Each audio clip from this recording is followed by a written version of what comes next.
How's it going, everybody? It's the Join Low Fox News, my channel where I talk about anime, video games, cartoons, most notably Sonic and Ninja Turtles. And today, as you can see, I'm doing a surprise live stream.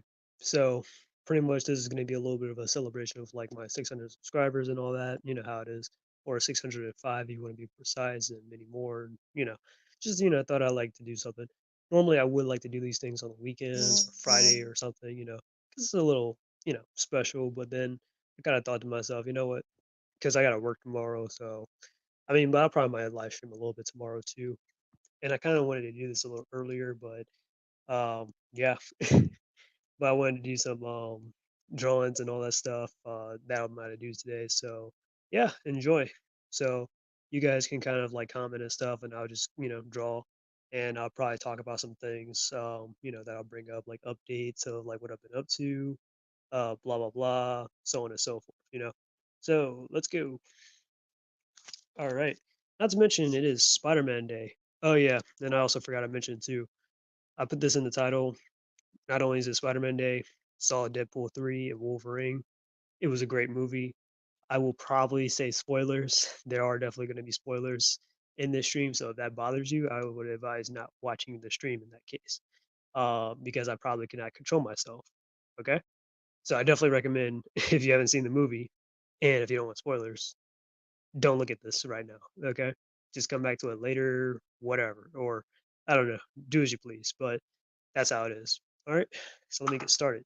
So I'm gonna be listening into another guy's stream actually, Ruby King and stuff. He's one of my subscribers, and I'm subscribed to his channel. He's a cool dude. But yeah, just to kill some time. So yeah, comment down below and stuff or talk about it, the stuff in the chat. All right, let's go. So if you hear him possibly in the background, that's him.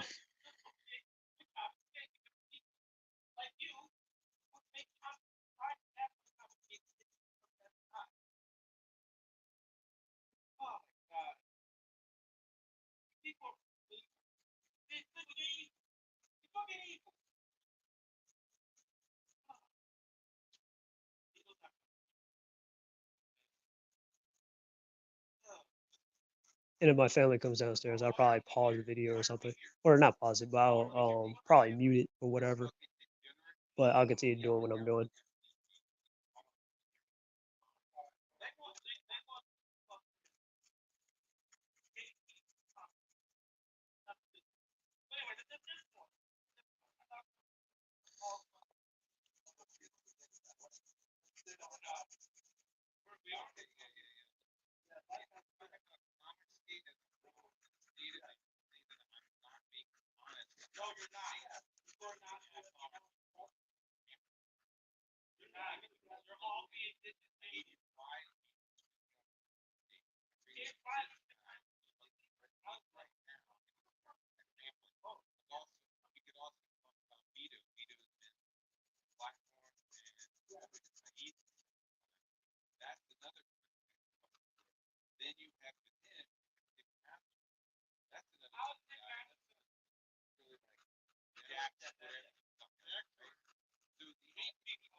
I've been dying to get to this part.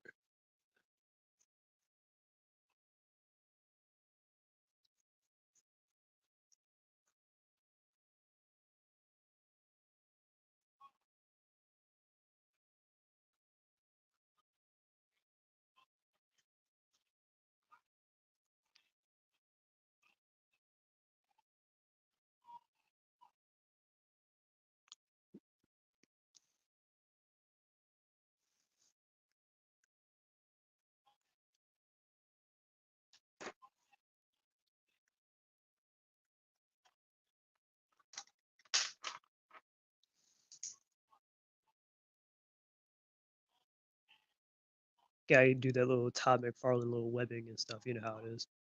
I just want to make it look cooler.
Do, do, do, do, do.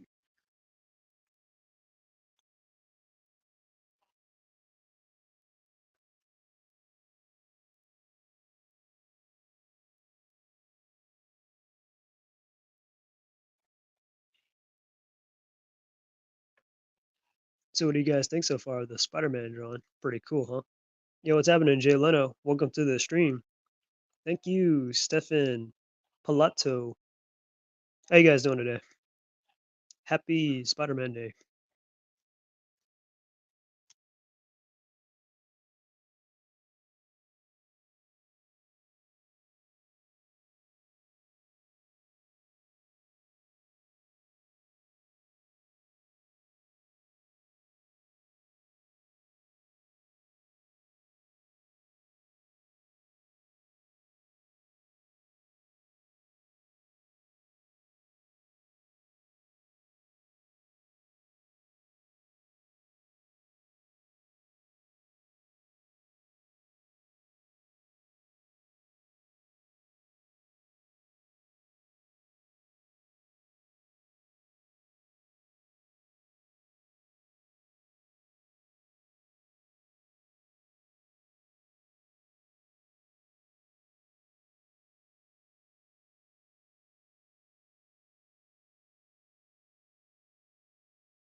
All right, I'm back, guys. Sorry, my aunt was down here, and I was like just gonna mute her real quick, but I was gonna keep the show going.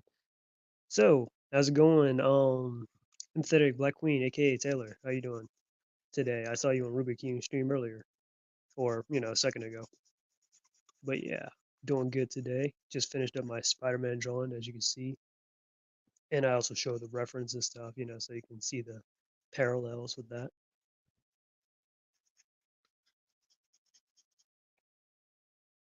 And right now, I am coloring in my drawing of the Human Torch, which I did today. So, isn't that fun?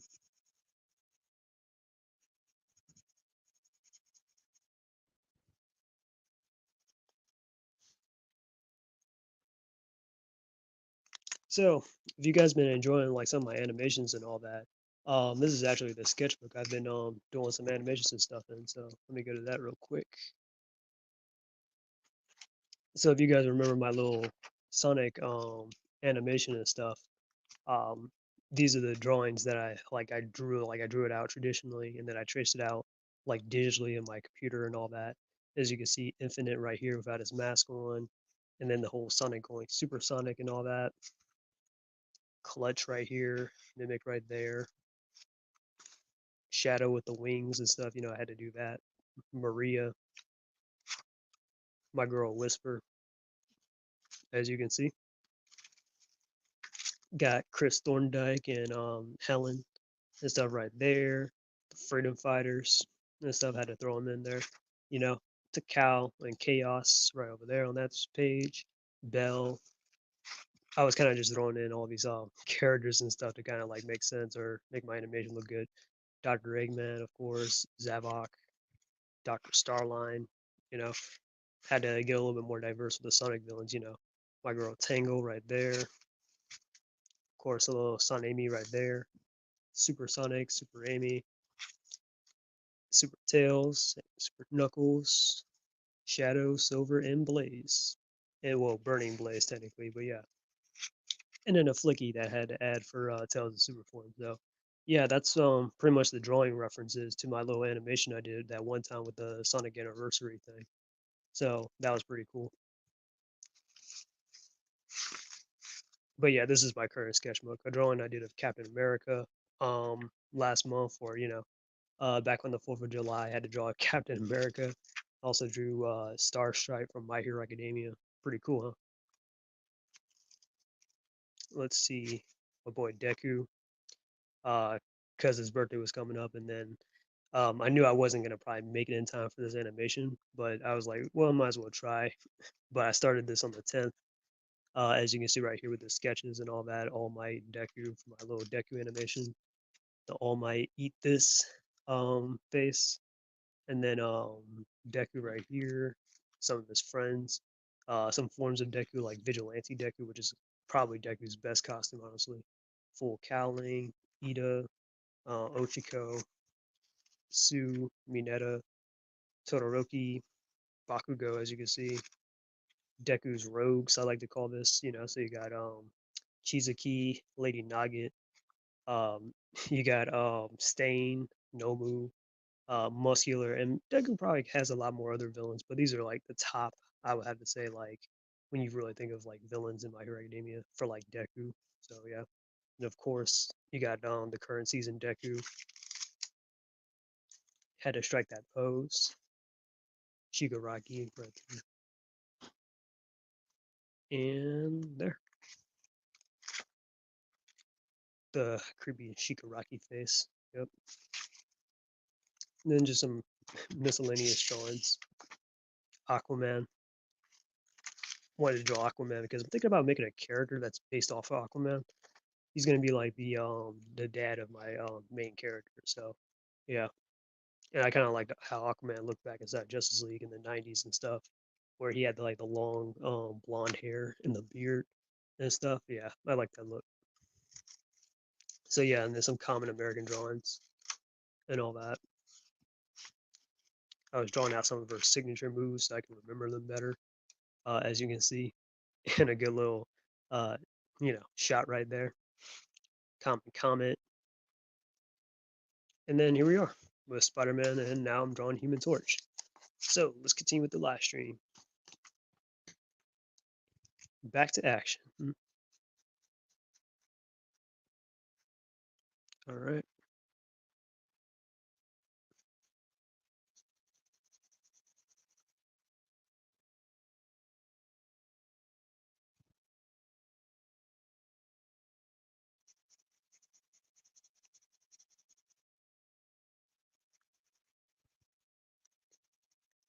But yeah, so I had to draw the Human Torch because he was in that Wolverine movie recently with Chris Evans and stuff. That was hilarious because I'm thinking to myself, oh, it's Captain America, and then he was like flame on, and I'm like, that works too over Avengers Assemble. Yeah, so that was a cool little cameo right there. I kind of wished he would have lasted longer in the movie though, because he was kind of killed almost as soon as he was introduced and stuff. So that kind of sucked. I was like, damn, because he deserved his run back against Pyro and stuff. But I'm not gonna lie, I also like Pyro in the movie too. It was cool seeing him again because he was in the movies and everything. Um, he got killed in what was it, X-Men: Days of the Future, or well, he got killed in that timeline. They never really like off screen or whatever. But yeah,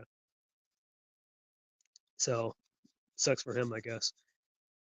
So I thought maybe it probably would have been cool if he was like a secondary type of villain. That's kind of what he was, sort of, or a tritagonist, I guess. Um, because in the end he tried to betray Cassandra Nova, shot her up, and all that stuff. Because he was working for the TVA and all that. But yeah, but him, if they really kept around the Human Torch and Pyro a little bit, I feel like, yeah, you know what, that could have made an interesting rivalry in the movie. But that's just me. I mean, other than that, the Deadpool Wolverine movie was actually a pretty solid movie. For me, it was like an 8 to 9 out of 10. So that's definitely a good movie in my book. Definitely. I don't have a specific score, but definitely skating around 9 for me. Because I just felt like Deadpool and Wolverine was like definitely a movie for like the fans and not just like movie fans, or just to get people like excited or whatever. It was just like no, that was a movie where people like I mean like they really like went all out with the fan service and stuff, in my opinion, in a good way. It wasn't like yeah, but it just in a good way, and where it made sense too, and that's what I like. So yeah. But does that mean that the MCU is back and that they're gonna learn from this? Nah, we know the MCU ain't gonna learn from this. That's just my opinion. I'm sure of that.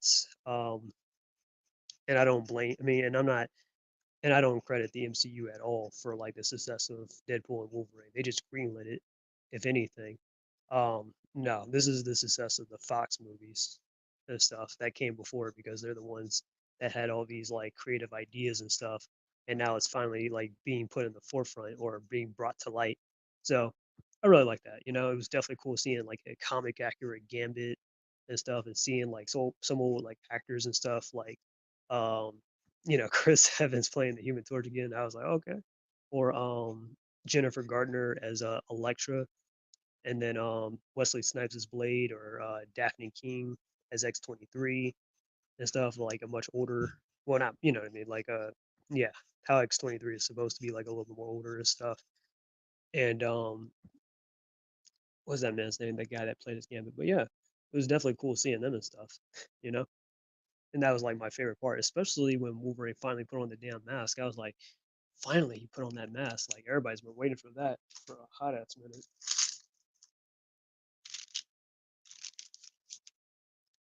So yeah, definitely. That was definitely that window of opportunity and stuff for that movie. For them to like finally like do all those things. But like I said, I don't think the MCU is really going to learn from that. Um, like give us the comic book accurate, or the whole, or not even just comic book accurate, but just giving like something that pleased the fans and stuff. Or write the characters within the character or the confines or whatever, blah blah blah. And I know Deadpool in terms of like story wasn't like well, because of multiverse and all that, sure. But I mean, we kind of already expected that anyways going into it, for one. And two, Deadpool is a zany character that can just get away with doing that anyways, because it's Deadpool, you know? Like we're gonna take it somewhat seriously and a little bit of gravity to it, but we know that We're not gonna like really like just sit there and just think, oh, like nah.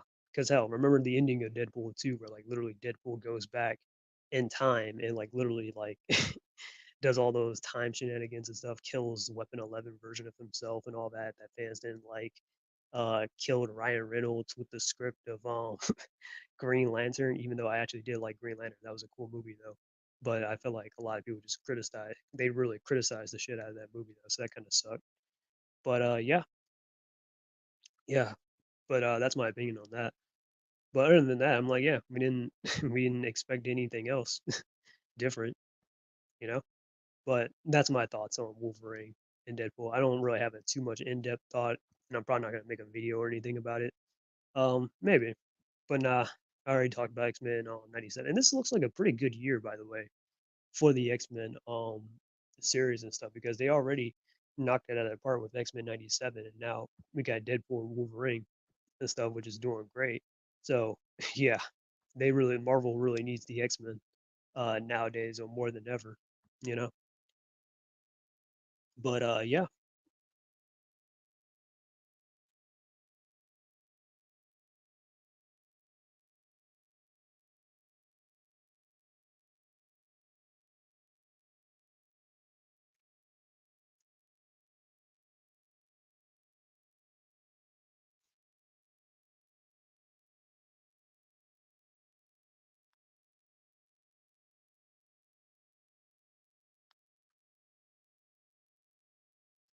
I know I probably should have done this in the real time when this was going on, but yeah, it just dawned on me.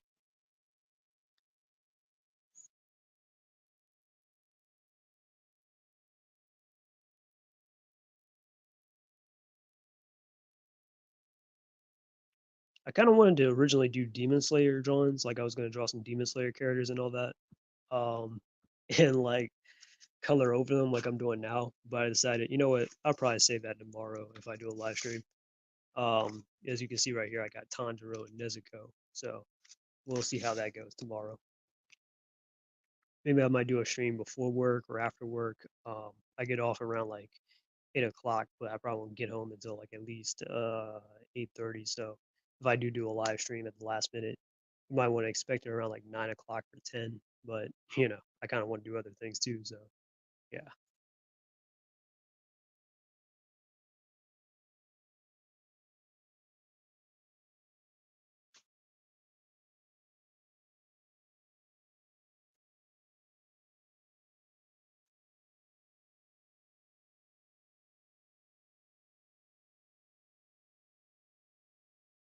but of course I had to draw Spider-Man next to Human Torch because they're like best friends and everything. So what do you guys think? Pretty sure you guys think it's cool. But yeah, Spider-Man, Human Torch, two homies, the best friends.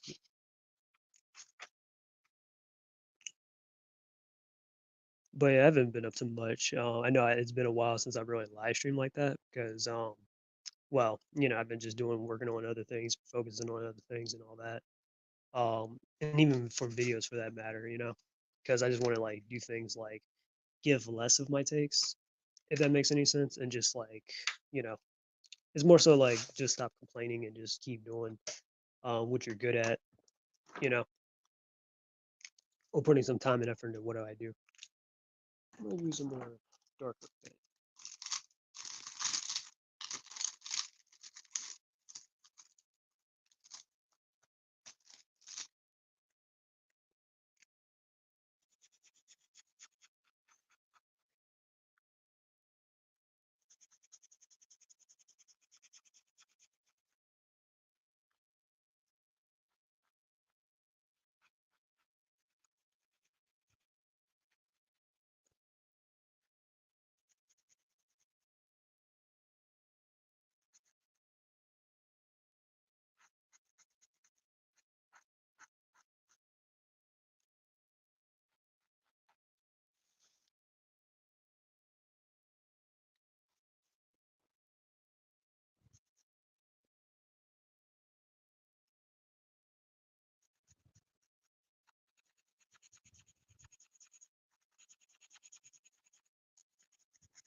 I'm not gonna lie though, I would love to see more of Deadpool and like other animated media and stuff, like because Deadpool has barely ever appeared in like anything animated besides Ultimate Spider-Man and Wolverine versus Hulk. You know, that was a pretty cool movie. Or Hulk versus Wolverine. But yeah. But other than that, like yeah, Deadpool has hardly like really appeared in anything animated wise. And he had like a few cameos and like what was it? X-Men the animated series. Yeah, yeah. Where Morph like shapeshift into looking like him that one time. I pointed it out in my review. I was like, I would love to see Deadpool like in just like some animated stuff because it's been a while, you know. I don't have a specific list of my favorite Marvel heroes or anything. Deadpool though, he is definitely one of the characters I'm a lot more interested in learning more about, you know, because he is a cool character. So I'm like, that would be pretty cool.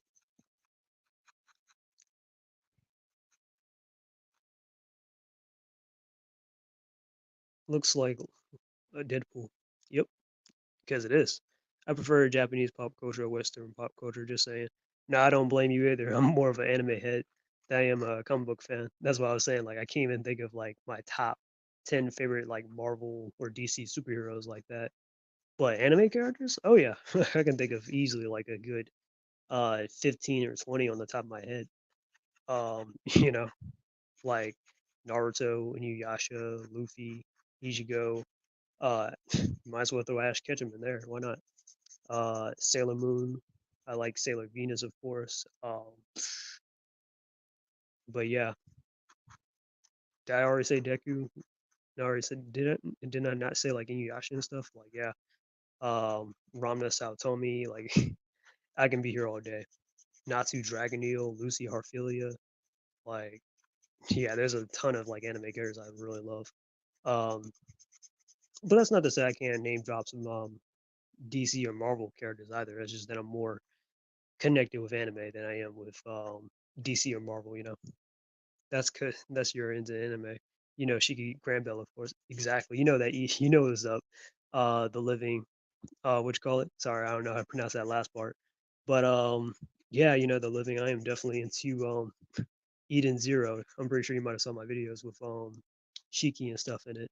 Speaking of which, I was actually reading Eden Zero today, and unfortunately, I kind of found it out not too long ago that Eden Zero, the manga, had ended, and I was like, damn, that sucks because I actually wanted to read more, or not read more, but I wanted to see more of like, you know, Eden Zero. I wanted to kind of be a more ongoing series, like the modern day fairy tale.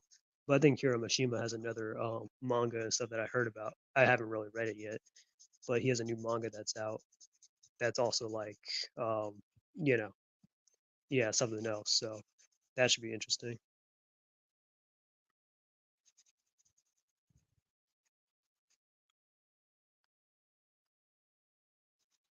Speaking of which, I might be able to finish up Eden Zero the manga tonight if I really wanted to.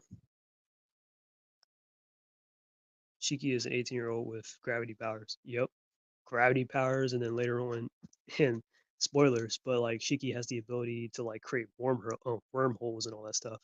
Yo, what's up? That says Jay Namikaze. How's it going? As you can see on the stream, I am doing some drawings, or more so to be accurate, I'm coloring. Yep. So I drew these out, decided I want to make it look a little bit better with some color, specifically for the stream. So I'm doing some drawings of like some of the characters that appeared in Deadpool. So you got Deadpool right here, got Wolverine right there, got X-23, got Elektra, got Blade, and you got Gambit. Okay, I was gonna do Demon Slayer, but that might have been that might take a little bit too long, and I might have to draw a lot more. So I'll probably save that for like tomorrow or another time. Who knows? But yeah, and then before you came in, I did Spider-Man and the Human Torch. So yeah, happy Spider-Man Day.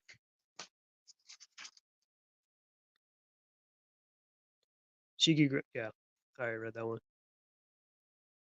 I think he's 15 actually in the start of the series, and then he becomes 18 later. I'm good, and you? Also, congrats on the subs. Yeah, thank you, man. Really appreciate it. Yeah, I'm doing good and stuff, you know. Today was my day off and all that. Decided I wanted to do a live stream, or I kind of wanted. I was thinking about that yesterday, but I was like, yeah, but I gotta do these drawings first to kind of give the people something entertaining to like, watch. And yeah, here it is. Kind of like how I did on the Black History thing, where I was drawing Apollo Creed, or um, Carl Weathers. Who else was I drawing? Michael B. Jordan, as Adonis Creed. And then I did some drawings of George Foreman, Muhammad Ali, so on and so forth. So yeah, that's back in one of my old live streams. I think at the beginning of this year from February. So that was a pretty cool stream.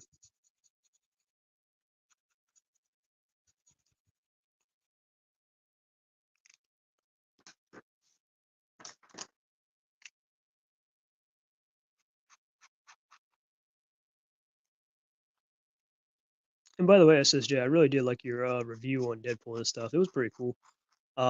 Speaking of which, I did see it a couple of days ago.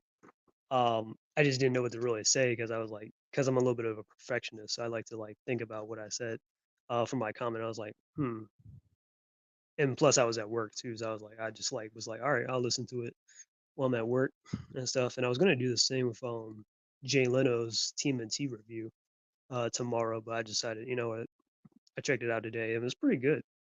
Or not a review, but it was more of a motion comic, which is funny because I actually have a motion comic that I'm working on about TMNT. So that's pretty interesting too. And ironically, it's about Raph, but it's an old comic though. But yeah, he was talking about, and I might actually talk about it on this stream too. So let me take a break from this. I thought Shiki to be like a human counterpart of Silver. Hmm, maybe power wise, yeah. Actually, well, now that you mentioned, they do have some similarities. A little naive and all that, but Shiki's probably a little weirder than Silver. Silver is just a little awkward, you know. Thanks. I'm thinking about doing a part two since I've seen multiple times. It's not perfect, but it's a lot of fun. Oh, well, that's pretty cool. I mean, I don't know what more to be said, but about like the Deadpool 3 movie, but yeah, it was definitely a good movie though. Definitely like I'm pretty sure like majority of people enjoyed it because I sure did. Let's see. But yeah, I remember Jay Leno, yeah, was talking about this comic right here. So this is the new TMNT relaunch comic and stuff that just happened. It's a part of the same continuity as the IDW one. Um, I'm not gonna do a review on it, but I will review it here on this live stream just to get it out of the way. Just share with you my thoughts. So what do I think about it? So yeah, pretty good comic and all that stuff. Definitely way better than the last. Well, not the last run, but well, half of it at least. But it's pretty much a solo story about Raphael being in prison and all that stuff. Basically, like he's in this like prison where he's like the only mutant there, and all these humans and stuff, and they're kind of low. Well, like we don't know what to do against this guy. We're like either we should jump him or whatever. You know what I mean? Like it's a little hostile, of course, because it's prison. So yeah. But anyways, Raphael's doing a lot of monologuing and all that. Some prisoners try to escape, but Raphael basically ends up catching them and ends up beating the crap out of them, as you can see right here. One of them pulls out his shank and try to stab Raph, but the shank breaks, and then he beats the crap out of them even more, as you can see. Knocks out a guy's tooth. But yeah, I made a video titled Jeff the Killer versus Shiki Granbell. I may do a remake of that drawing. Okay, that's very interesting. Then Raph pretty much drags them back, and I think he's having this whole hypothetical thing of where him and his brothers, or probably a memory or something, where him and his brothers are just talking about the source and how Raph just, sees it as like just, it's the sewers. Like, what do you expect? Nothing bigger than that.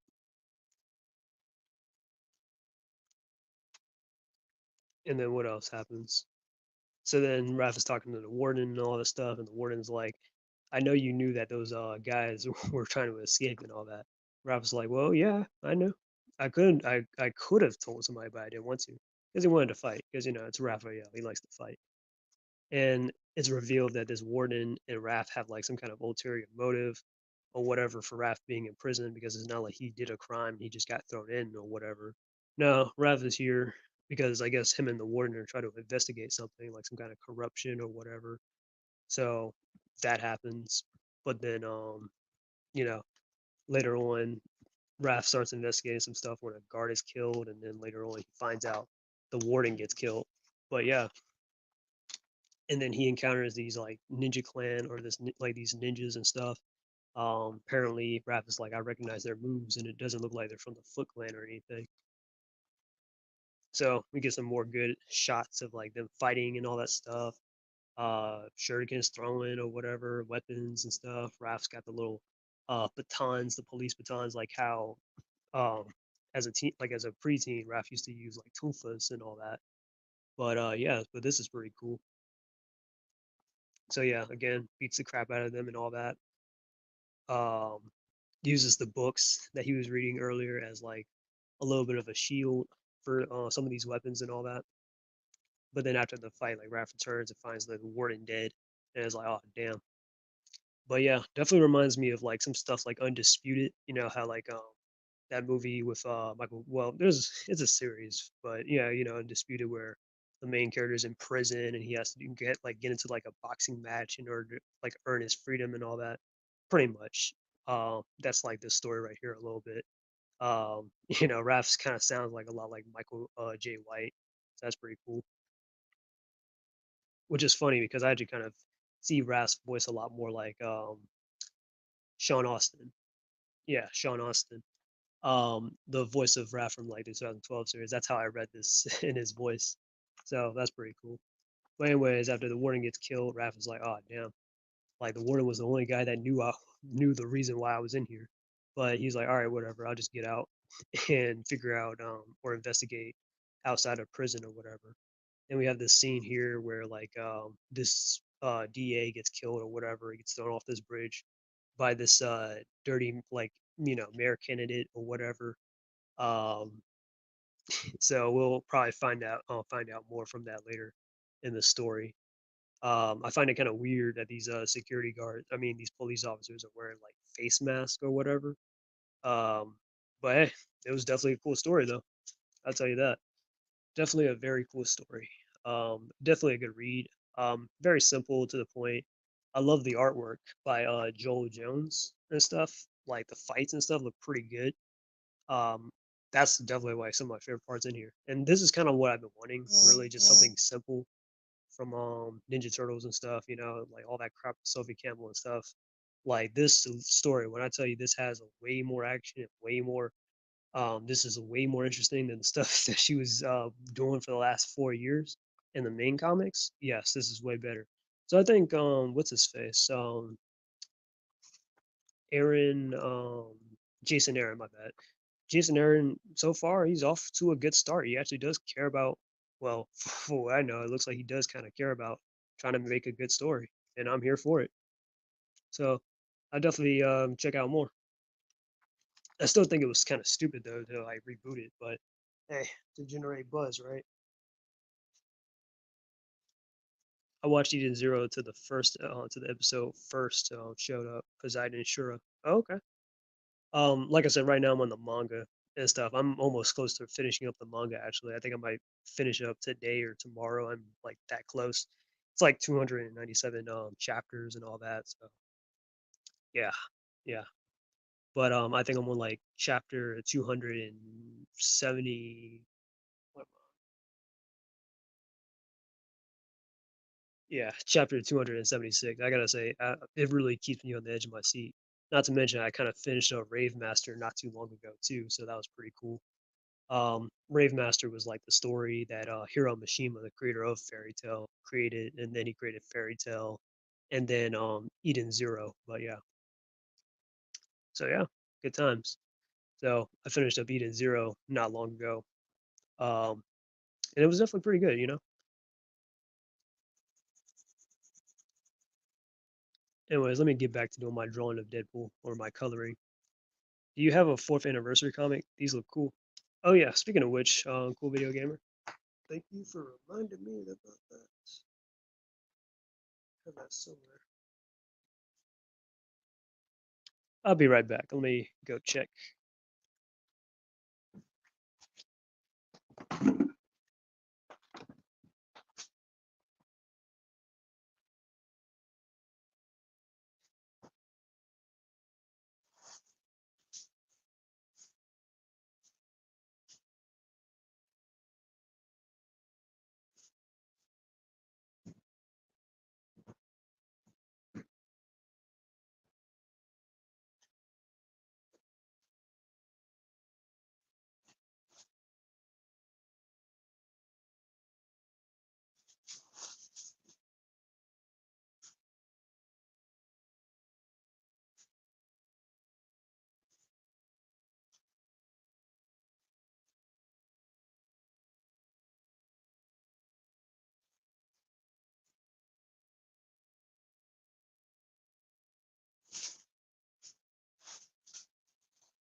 Well, I do have it, but it'll pop up somewhere.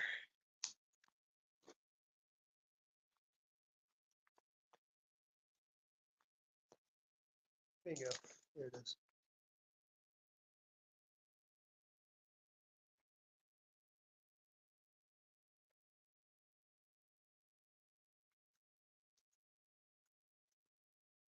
Still got my Patriot R plushie from Iconic Comics, and only for $25 when it really costs $40 online.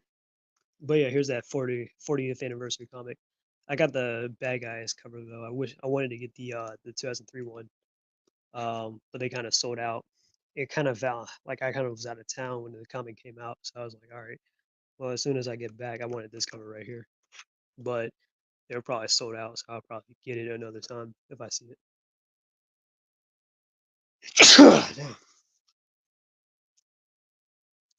In curiosity, have you ever heard of Slenderman and Jeff the Killer?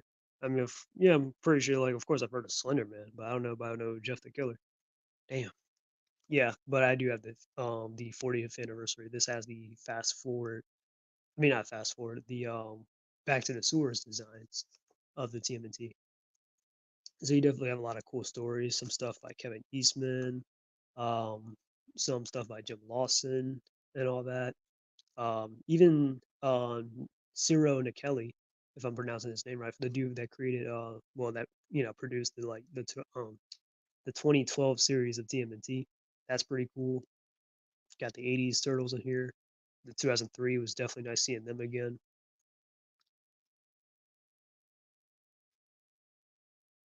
See, look, 2012 turtles, nice. It's always great seeing them. Krang Prime apparently is back. I'm not gonna lie, this story was pretty decent, but it kind of just felt more like it was alluding to something more so than a anniversary, if you know what I mean. Then you got, I believe this is like a continuation from the movie where that version of the turtles are like from the future and all that before they had Grim Fates or whatever for I guess Casey Jones altered it. This is the IDW version. I think Tom Waltz actually wrote this story, so that's pretty cool.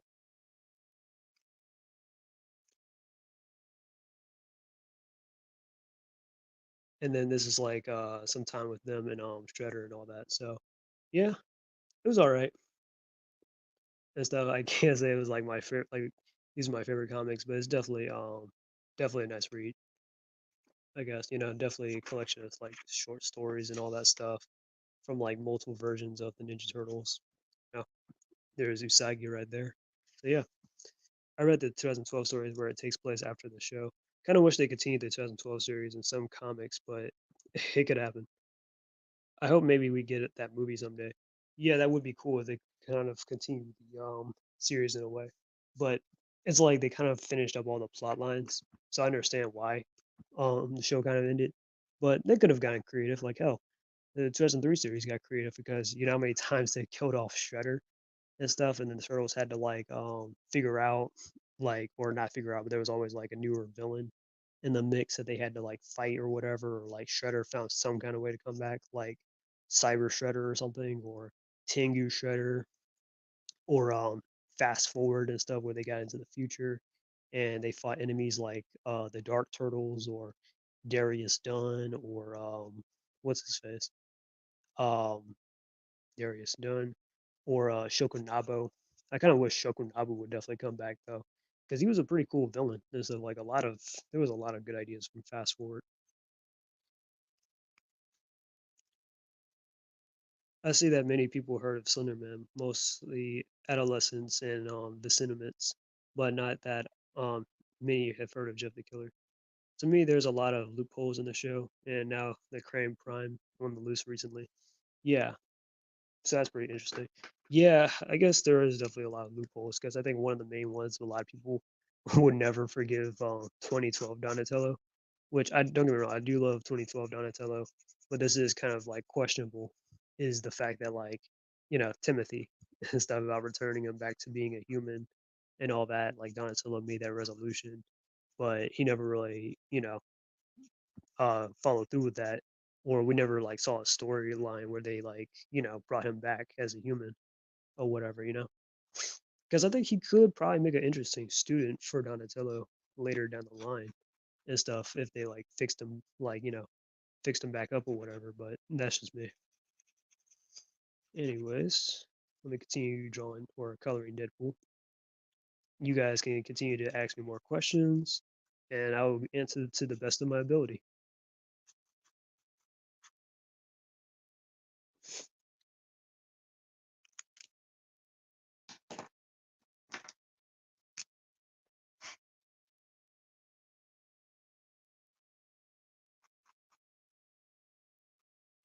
It's a cool video gamer. The Living, in which I'm pretty sure you're, if I'm not mistaken, Seal, right? What do you guys think of the Wolverine Deadpool movie? Did you guys like it? Did you hate it? Let me know. The Pulverizer definitely could have been demutated. Hang on. For your curiosity, Jeff the Killer is a sadistic serial killer with black hair, so on and so forth. The Pulverizer definitely could have been demutated in the end of the show.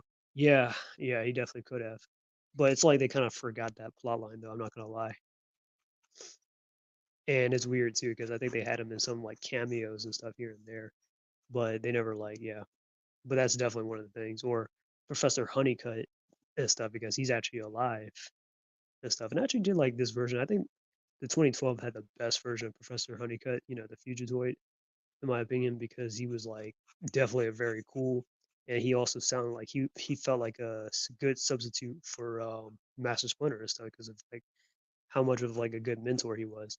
I just it kind of sucks though because like the turtles were starting to have a falling out with Professor Honeycutt, or was like wondering if they can really trust him after they learned the real reason why he's helping them, and that he's just helping them out of guilt. But still, I was like, man, I'm like, give him a break. I'm like, yeah, I mean, I understand, but still.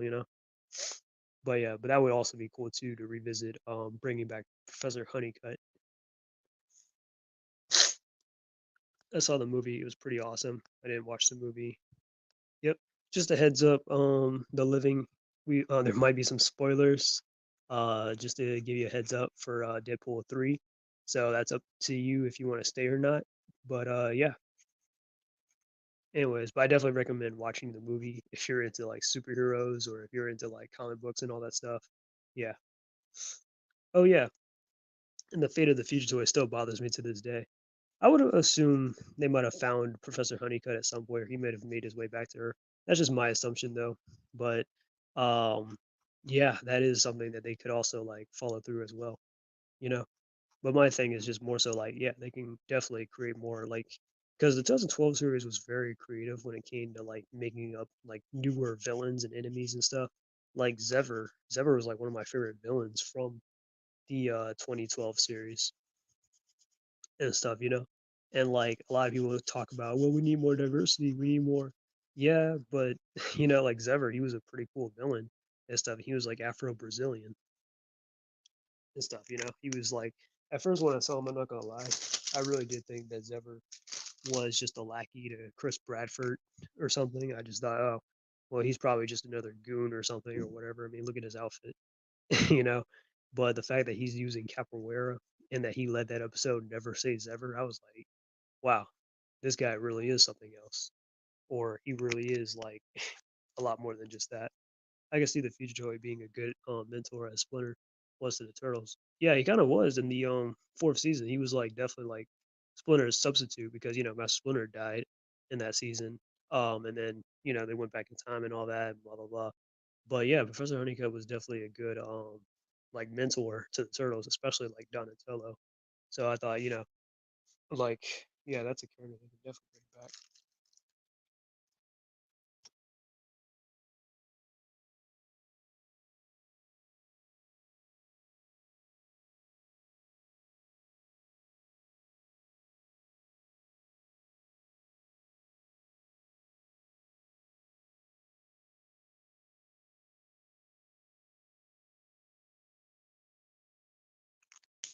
I never watched the movie because I don't like Marvel nor any Western superheroes. I only like Batman though. Batman's a vigilante and not a superhero because he has no powers. No, Batman, he's a superhero. He works with the Justice League and all that stuff, and he saved the world. So I mean, it counts, And there's other heroes in the DC and Marvel universe that are vigilantes, um, but not like what I mean, or branded. They could be branded vigilantes, but still be like superheroes. But SSJ, that's an interesting question. If I can add a character to Deadpool and Wolverine, who would I add? Um, it's funny too because Colossus, and I'm not a huge Colossus fan like that, but I'm not gonna lie. I would kind of wanted Colossus to be a little bit more active in the movie though, because he was there, but I was like, you know what? This would be cool to have like Colossus like actually be up there with Gambit, Wolverine, and all that. Like we have comic book accurate like Colossus, comic book accurate Wolverine, comic book accurate Gambit, comic book accurate X-23. Like there you go. But yeah, but nah, it was perfect for what it was. As far as villains go, there's one villain that has never really appeared in the Wolverine movies, and that's Omega Red. So, Omega Red could have also been interesting to like put inside the X-Men, well, to put inside that movie and stuff. But that's just me. Cool Deadpool drawing. Thanks, sympathetic Black Queen. Speaking of TMNT, I have some physical comic media like Rise of the Ronin and TMNT versus Batman. That's pretty cool. I probably should get that movie though. That movie was actually pretty cool. Um, and it's been a while since I've actually saw it too, so definitely. But I do have the crossover with TMNT and Batman the Animated Series and stuff. So that was a really cool crossover. That was actually probably my favorite Batman TMNT crossover compared to like the first one. Even though the first one was really well drawn and stuff. I just I did not like the turtle disrespect. I was like, no, Batman is not beating up all four of the turtles that easily. Maybe one or so, I'll give you that, maybe one, but all four, no. He completely embarrassed them, and I was like, nah, the turtles should not be going out like that to Batman. Even though I like Batman, but no, no, just no. The last Ronin.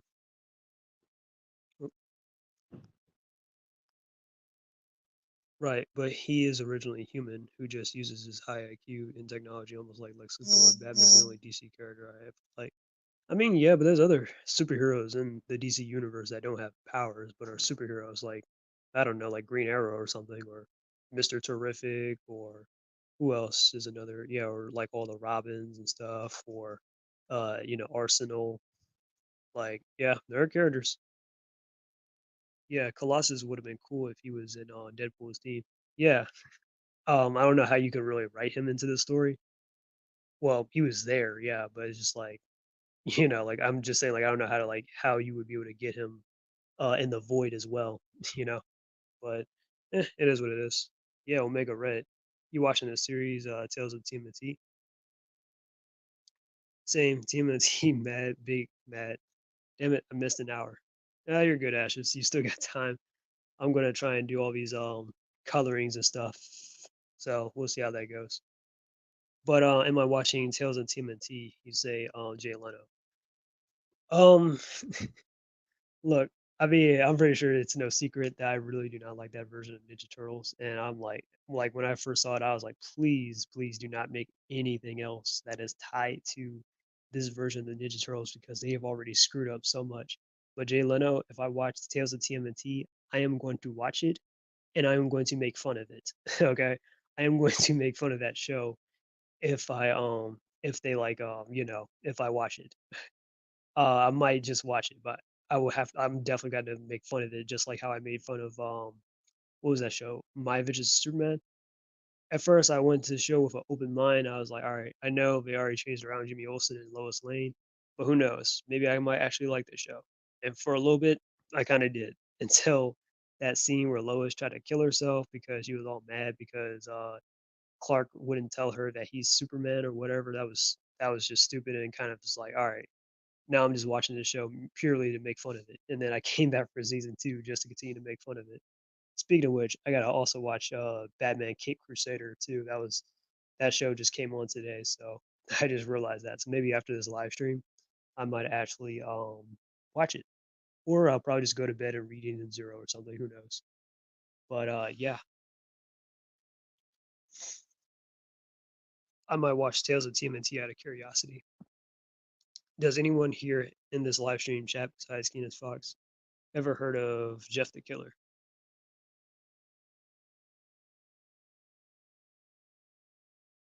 I kind of want to see Deadpool core return in other movies and variants. That would be interesting, though. I didn't know. And speaking of which, Super Saiyan Namikaze, I did not know that was what you call it, Ryan Reynolds' wife. That was Lady Deadpool until you said something about it in that stream with Nerd Culture. I was like, oh, that is even that's even more funnier, or that's more interesting. But yeah, but it was definitely nice seeing all the, especially those references too to Wolverine because they're like, all right, we're gonna milk this movie, like crazy. So we're gonna put all these like Wolverine variants in there. Like we put in Patch, we put in the John Burns suit with the brown or the burgundy, and burgundy red or whatever outfit fighting the Incredible Hulk. We're gonna put in the comic book accurate size Wolverine, which that was hilarious. We're gonna put in a Henry Cavill looking Wolverine and stuff. I was like, oh, those are those rumors about the Henry Cavill looking Superman. That makes a lot more sense because a lot of people were thinking, is he going to be like Cyclops or something? Or nope. So that was funny. And then what else? The Age of Apocalypse Wolverine. There was a ton of Wolverines. So that was just like, what in the world? Yeah, Lady Deadpool was Blake Lively, and I'm a Deadpool comic fan, so I was cool seeing them on screen. Yeah, dear Keenus Fox, would you rather come across a Wendigo or a Sasquatch? Probably a Sasquatch because Wendigos they were a threat to Wolverine and the Hulk, and I would not stand a chance. Anyways, Deadpool.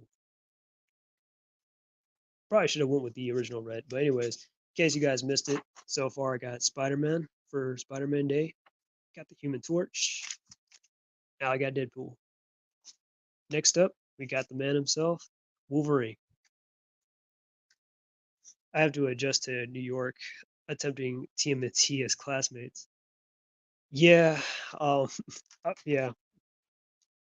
because I'm not gonna lie, when I saw that movie, Mutant Mayhem, it honestly felt more like it felt like if you guys ever seen that movie by Disney, Luca, that's literally what that TMNT movie was like. It was basically just Luca, but with the TMNT characters, and I did not like that. I didn't like the movie Luca though; it was a pretty good movie, but for TMNT, no, just no.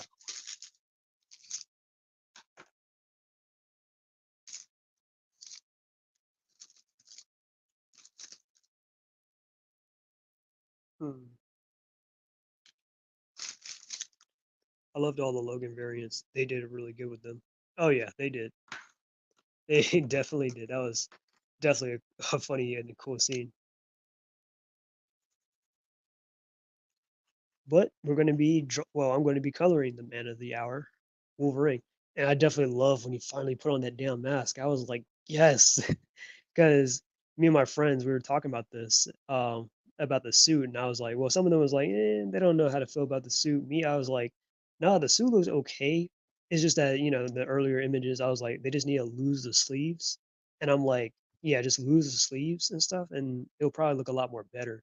Then during the movie and stuff, Wolverine lost his sleeves at some point. I forgot how, and then later on, he finally puts on the mask. I wasn't even sure if they were gonna do it, but hell, at that point they might as well. Which that's kind of what they did. They finally had Wolverine put on his mask and stuff. And I was like, yes, and this looks exactly almost like Deadpool's, like on par with Deadpool's mask, funny enough. But yes, yes, finally. So that was definitely I was like, yes, because that would have been a completely missed opportunity if they did not put Wolverine's mask on. I was like, you've got to be kidding me if you went through this whole movie and Wolverine did not wear his mask. But yes, I loved it. I was like, finally, about time. Same SSJ. Right, Marvel has inaccurately portrayed the Wendigo as looking like a albino Sasquatch. Reason why many think that Wendigos are a type of Bigfoot when they are not. Wendigos are Onyxia cannibals. Yeah, I actually remember I had this Wolverine game called my friend he had given it to me a long time ago. It was called X2 Wolverine's Revenge, which funny enough it has nothing to do with X2. It is just like Wolverine game, just the X2 is just a promotion. But basically in that game, um Wolverine is like infected with this virus or whatever along he was infected with this virus or something a long time ago. So basically, he's trying to find a cure to it. So he has to return back to the Weapon X and stuff. And at some point, you have to fight some of his villains and stuff, and that would include a Wendigo and all that stuff. And like, he fought a Wendigo. That was probably one of the hardest boss fights, in my opinion. But the Magneto boss fight was even worse, especially because you're Wolverine. So yeah, like imagine that. But anyways, yeah, Wendigo's yeah, I remember like his one of his like killing attacks was that he like mauls the crap out of like Wolverine and stuff and just like abandons him. I was like, damn, it's like that.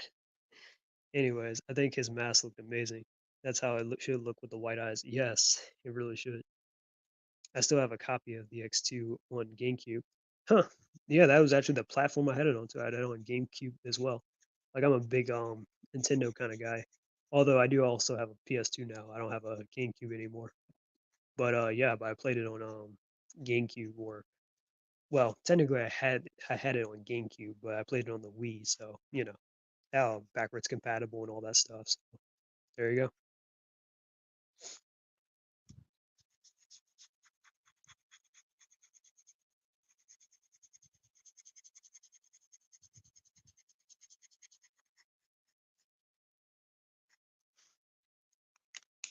I'm gonna play some music real quick.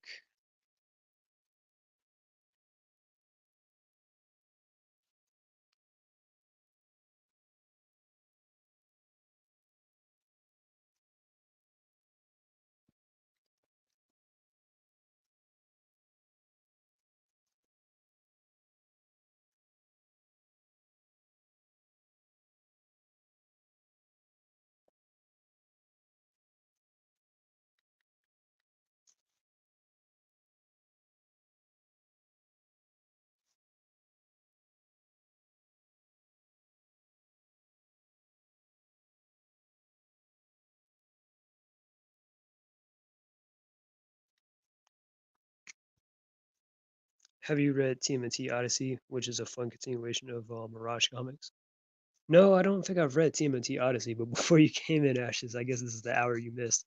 I was talking a little bit about some TMNT comics actually, like the 40th anniversary and the recent newer comic, the issue one from the relaunch. That was a pretty cool comic, though, I'm not gonna lie. But yeah, Wendigos are I don't know how to pronounce all that Native American tale. Wendigos were born, I mean, were humans who resorted to cannibalism, becoming a nocturnal monster that mimics voices and eats nothing else except for human flesh. Yeah, it makes sense, or sounds on point with the whole Wendigo stuff in the Marvel comics, because they become like it's humans that become the Wendigos. It's not like it's a specific person. Even like apparently even Wolverine became a Wendigo at one point. But yeah, and it makes sense too because Wolverine, he's Canadian, so yeah, and he did have a Native American lover too, so yeah.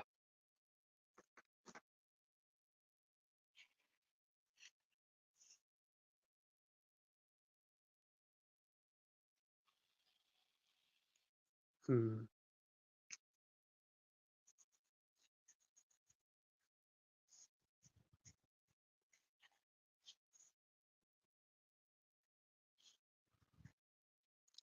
Not to mention, I would love to do more live streams, but through my computer or something. But you know, I'm doing this through my phone right now, just showing you guys my drawing skills and all that, or my coloring skills.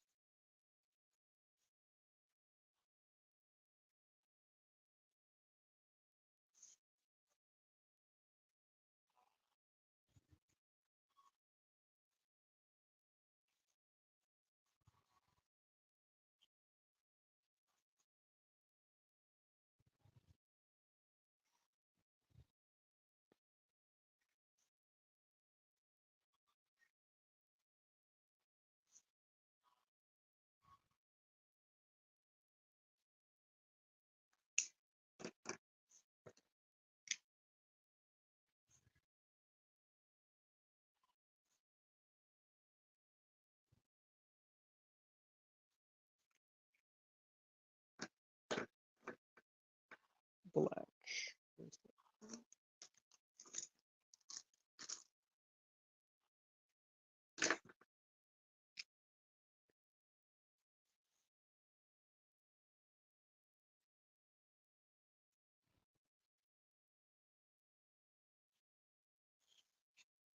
Wendigos are zombie-like cannibals that are extremely skinny to the bone, among with them having no limbs, because they feed themselves out of hunger for human flesh.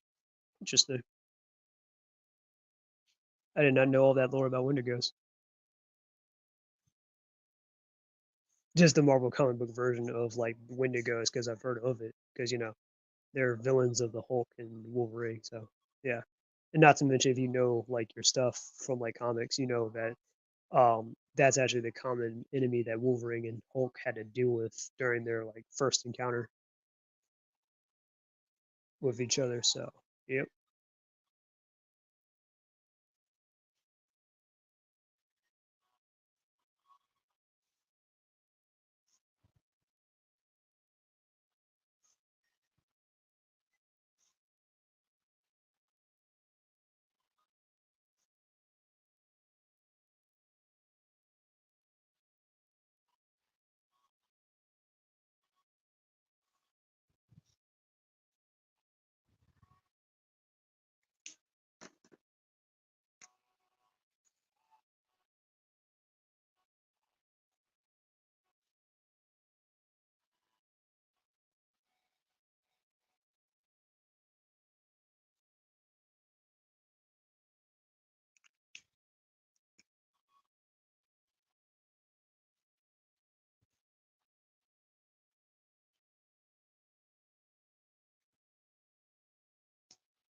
They're not as muscular. Iguana, Sasquatch is just as Marvel portrays them. Hmm. My favorite costume, honestly, wanted a short Wolverine. Well, just a bit more, brawling, bigger one. That's short paws. I think I get what you mean. Kind of like in the comics and stuff a little bit, you know. Both Wendigos and Sasquatches are based off of Native American tales.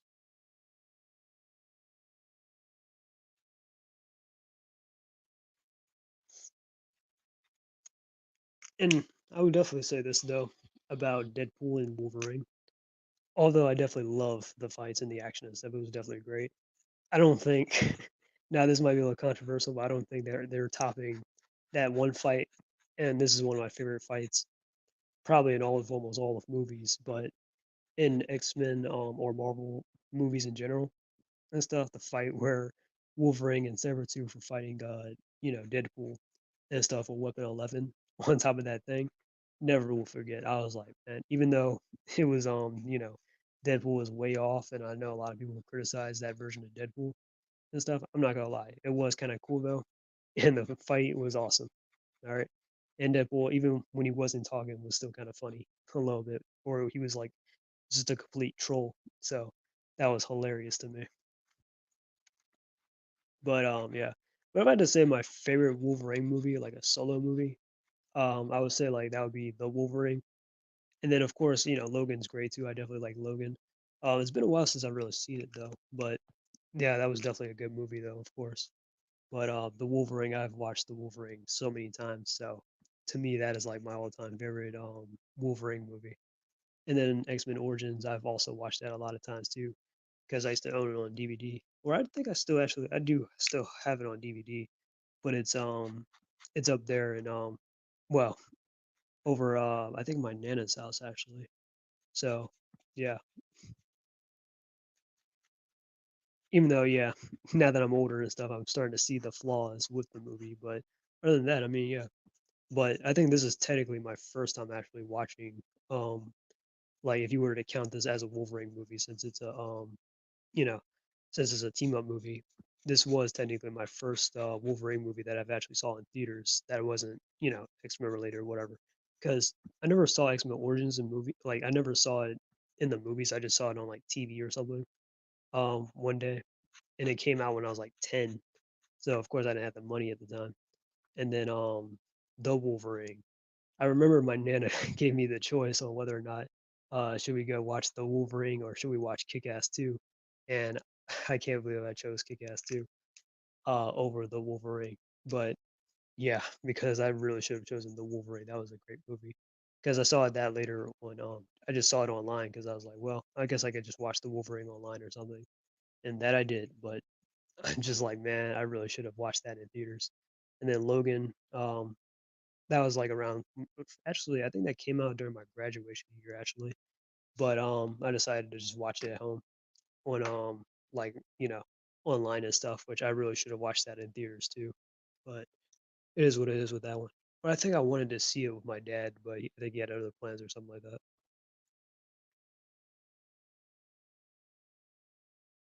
But yeah.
I knew there was something about that that was bothering me right here. I need to color in this X.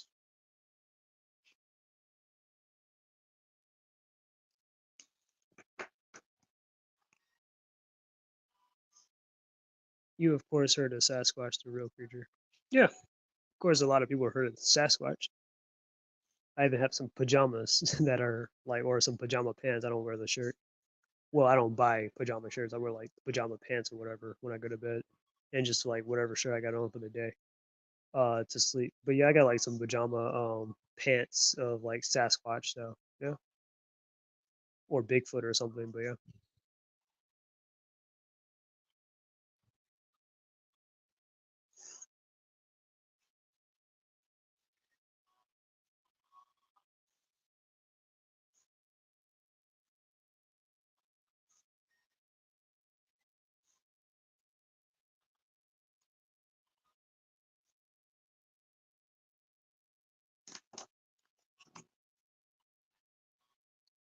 isn't he perfect, Wolverine?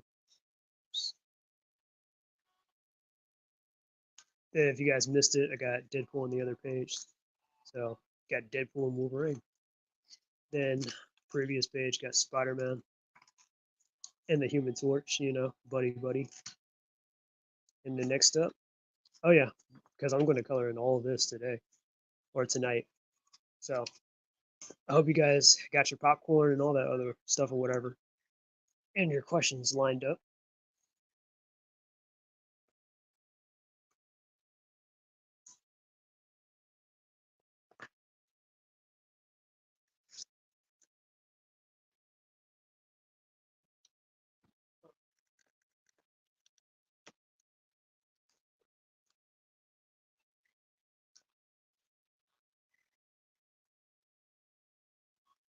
By the way, speaking about Colossus, I even bought this a couple of days ago. Um, Magic. Yep. So in case you guys don't know, this is Magic. She's Colossus's sister from the X-Men. I think she was like one of the leaders from what was it, X Force. So yeah, so I'm definitely interested in looking into her character. That looks amazing. Oh yeah, appreciate it, SSJ, Namikaze. But yeah, yeah, this is a pretty good comic though. Kind of one. Well, obviously it's a one shot. I haven't really been reading Blood Hunt like that, because I'm not really too much into Marvel. But I gotta say, this definitely feels like a Devil May Cry kind of comic where she is doing nothing besides killing a bunch of vampires and stuff. So that's pretty awesome. What can I say? I definitely love blondes that can definitely kick ass and stuff. I've been reading Common America, Empowered, and stuff. Even though Power doesn't really kick that much ass, and so on and so forth.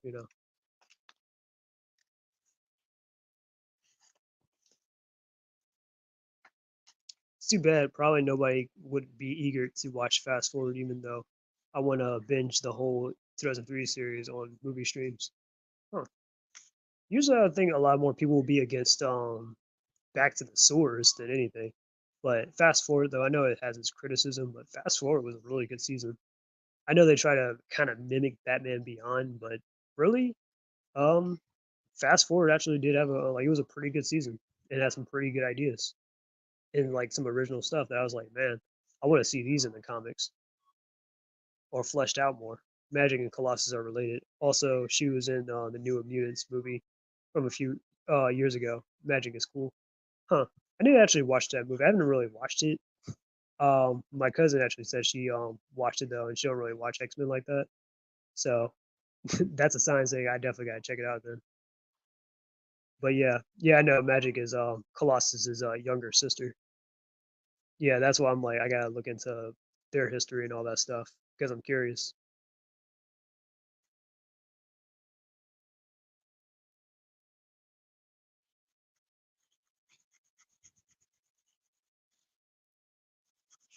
Besides, I guess I like demons and magic and all that stuff, so you know how it is. Of course, a little bit of sci-fi. Who doesn't like sci-fi? And martial arts, definitely martial arts.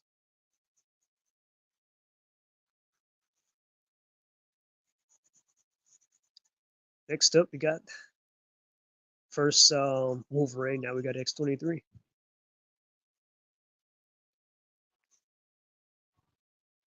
I kind of took this pose from like one of the this image from Google. I can't remember the name of the comic, but or I didn't catch the name of the comic, but the that's what this pose is. But the design for her outfit is mostly based off of her Marvel vs. Capcom 3 outfit.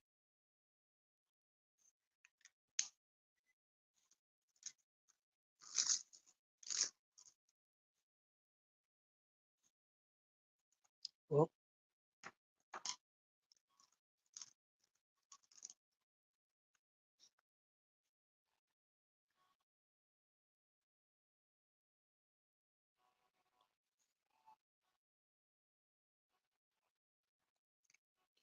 all right, let's get my girl Laura because yeah, she was definitely killing it in that movie too.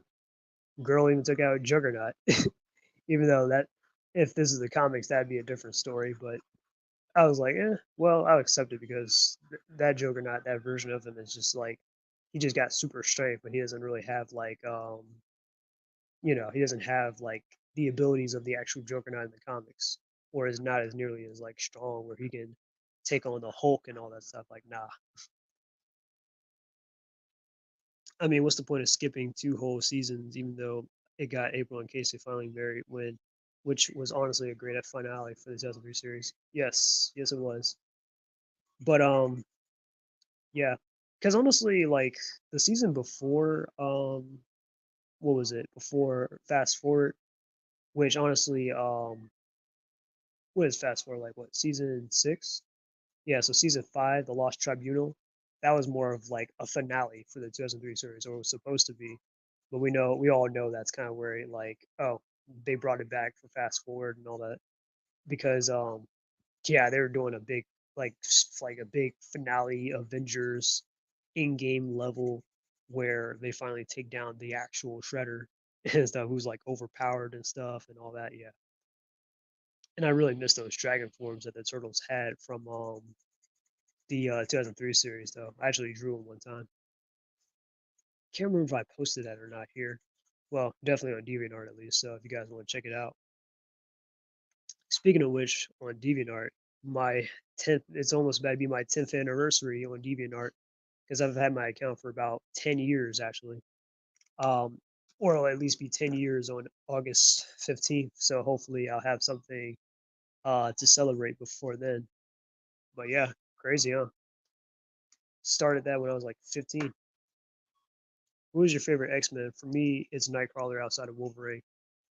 Um, I can't say I have a favorite one, but SSJ, yeah, Nightcrawler is definitely like he's easily top 5 for me. For my favorite X-Men characters. But yeah, I really can't say.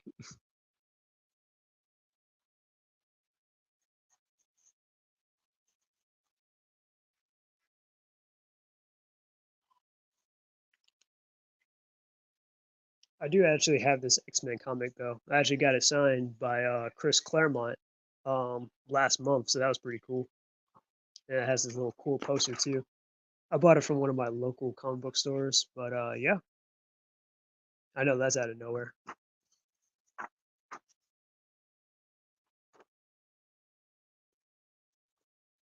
Just gotta love posters, huh? Beast was pretty awesome too back in the day.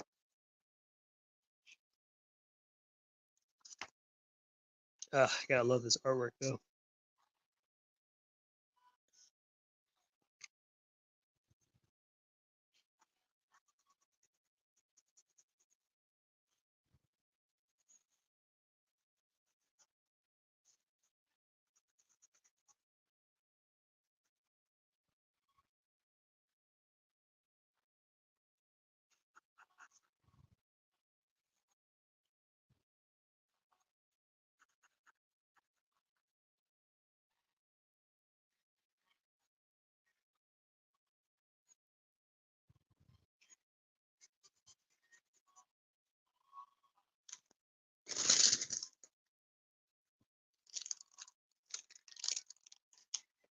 This is actually better.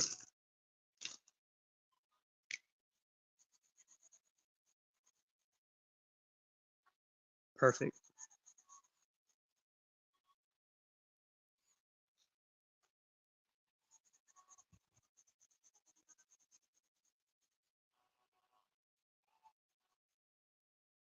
What would be your reaction if an encounter of a real Bigfoot in the wilderness of a British Columbia and Canada?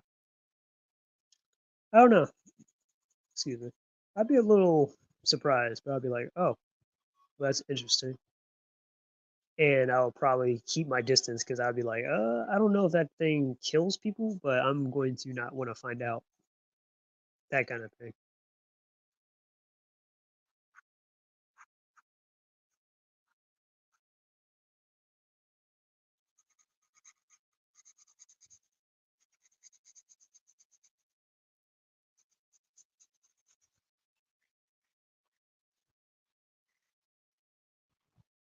Nightcrawler has been my favorite since Evolution. Yes, X Men Evolution. X Men Evolution was probably my first X Men cartoon, actually. Not even probably, it was my first X Men cartoon. Um, that along with the movies and stuff, that's how I found out about the X Men. And then, of course, some lingering stuff with the 90s cartoon. But yeah, X Men Evolution, yeah. I definitely used to like Spike back in the day. He was pretty cool. Um, but yeah, but he's kind of just made up for that show, though.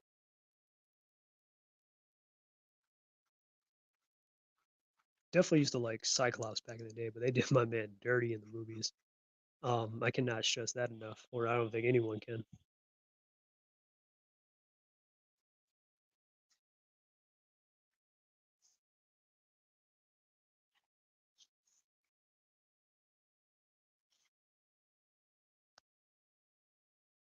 Hot take: Evolution and Wolverine and X Men could have been better than a than in the 90s.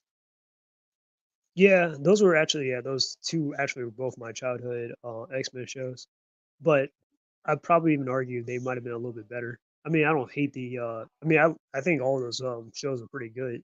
Besides maybe Pride of the X Men, that was like a little bit of a weird show. Well, not even a show. That was a pilot, but eh. But they were all good. But Wolverine and the X Men, I think that was probably even more comic book accurate than the actual '90s X Men show because like a lot of the history and stuff with the characters and stuff came up and all that stuff. Even like when Rogue and Wolverine teamed up to fight the Silver Samurai, even that was kind of adapted from the comics to the movie, so that was pretty nice.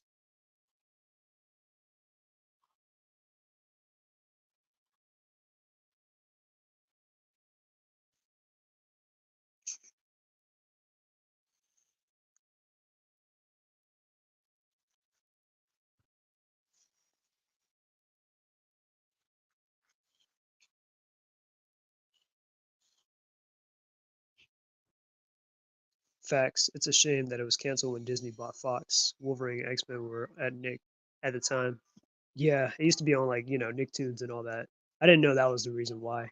But yeah, that was crazy that they had to cancel it because they were about to do a thing with Apocalypse, and that would have been cool to see too. And it was terrible that they canceled that entire universe because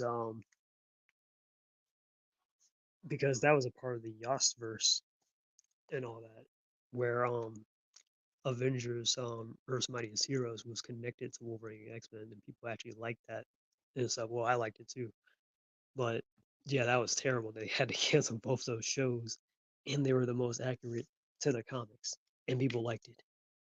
But then we got all this weird MCU stuff or these like random shows or whatever. So I don't know what to do with that. Anyways, Deadpool and Apocalypse would have been in season two. There's notes on it. Oh, that's cool. They were about to put my boy in there, but they took him out. Dang.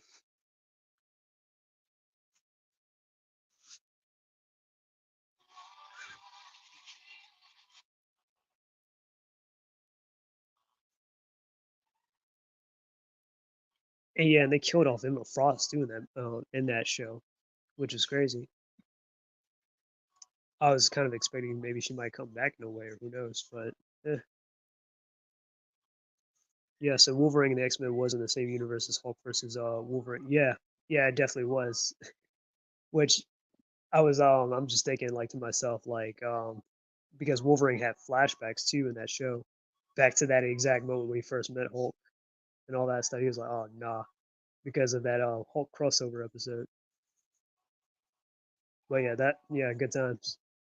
And then Thor was like Thor also had a thing too with the Hulk inside the Hulk versus Wolverine and Thor. Because I remember there was a double feature on it. I never bought it, but I remember there was a double feature and stuff. It's pretty much set in the same universe, and we know it's like so on and so forth. Well, actually, now that I think about it, that probably wouldn't make much sense with the Hulk versus Thor, because Thor and Hulk didn't really meet until they became Avengers, even though Hulk knew of Thor. Hulk was in an episode when he smells a trail of gamma radiation. Nick Fury sets up this meeting. Yeah, I definitely remember that. Oh, that was definitely a good episode. You can't forget any kind of crossover episode with like superheroes and stuff though, because it's definitely going to be memorable. Like in Iron Man Armored Adventures, a lot of heroes that definitely crossed over in there, like Jean, she was inside of she was in that show, you know. Magneto was in there, Hulk was in there. Who else? Black Panther was in there a couple of times. Yeah, they definitely had some crossovers with a lot of heroes. Captain America was sort of in there, but he wasn't freed yet from his from the glacier. But yeah, there have been accounts of so on and so forth. But yeah, hmm. Iron Man Armor Adventures had everyone. That show was underrated. Yes, that show definitely was underrated. I actually, um, yeah, I definitely like that show. It was definitely cool. Little teenage Iron Man thing. Probably sounds weird on paper or when you say it out loud, but yeah, it was definitely a great show though.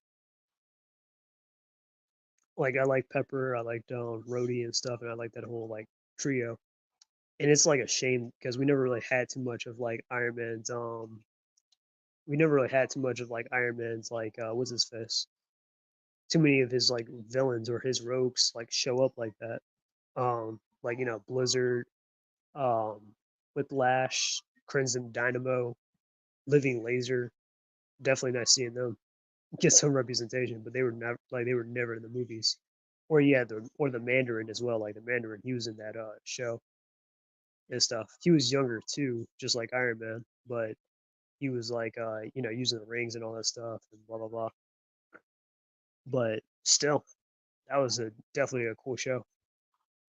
Madam Mask, Ironmonger,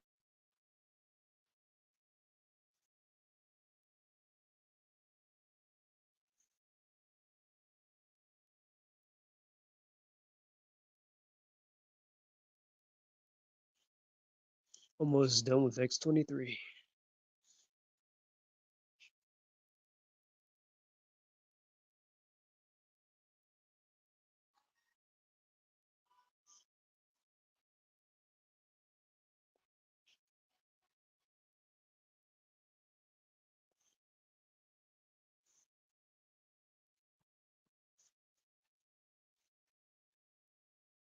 And it's already 11:10.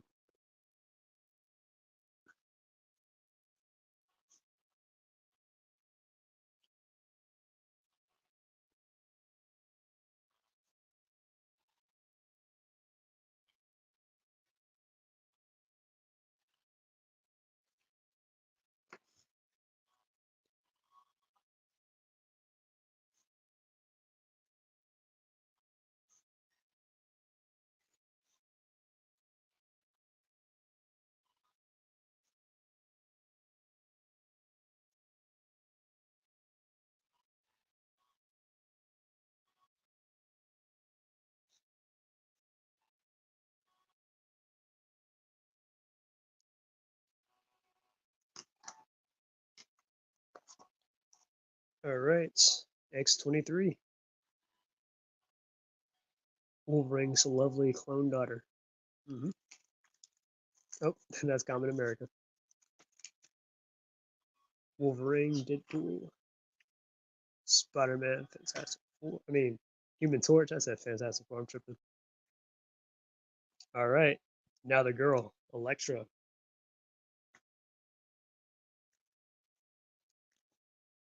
which I got this reference from right here. I definitely gotta start reading some of these electric comics though. I mean, I already read this, but I want to like get some more later down the line. As you can see, Wolverine is part of it. Funny enough, I actually read this on what was it, Free Comic Book Day.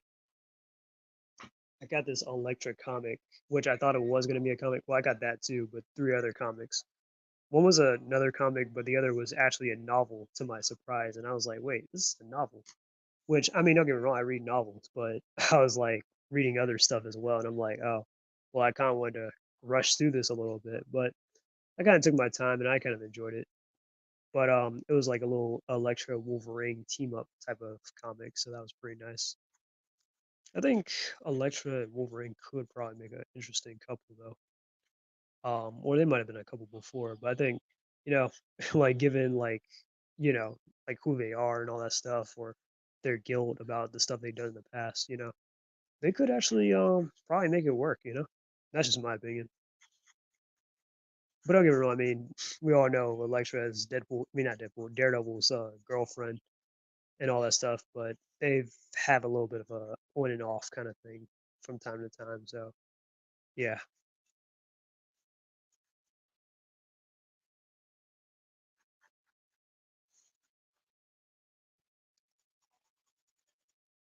But don't worry, got three more drawings left to go.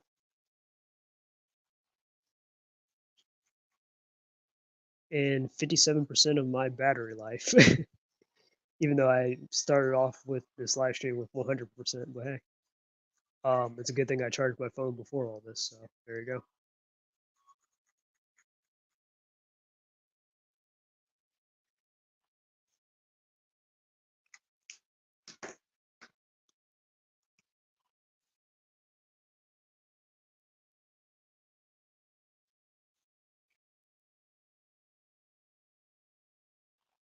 I know some people were critical about Jennifer Gardner as Elektra, but I was kind of fine with it though, mainly because I grew up with the Daredevil movie back in like 2003, because that came out when I was a kid, and I enjoyed it. Like I always loved watching that movie on DVD and stuff. Like my mom had a boyfriend and stuff, or an ex boyfriend at the time, and whenever I like go over his house, he'll put on that movie for me, and I was like, because he knew I loved it so much, because I was like, yeah, love this movie, which is crazy because I never really saw the actual Elektra movie until years later, or I just saw it like last year because I was like, well, why not? And then I was like, and it played this song, Hollow, what was it? It was Hollow by Submerged, or what was it? Yeah, Hollow by Submerged. I was like, man, I've been looking for this song for years. Not because it was played in Electra, but I remember it was being played in a Sonic AMV somewhere. I can't find the AMV, but I was like, yeah, this is that exact song that I've been looking for over 10 years or 13 years at best. I was like, yo, and it was played here because I remember it just like that. I was like, yes. But I mean, yeah, the Electra movie, that it wasn't good. But Daredevil, I actually did love the Daredevil movie. I didn't see the uncut version though of Electra, so that can also be the reason why. Even though I do like both the cut version and the uncut version of Daredevil. But yeah, after looking at the uncut version, I was like, yep, this makes a lot more sense. Or or now I'm looking at it with adult eyes, I'm like, yep, this is so much more better. But yeah, but not a lot of people talk about your girl Electra though. But you know me, I love my ninjas, especially my Konoichis or the ninja girls.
If you guys hear Demon Slayer being played in the background, I'm not getting tired of this theme. I love it.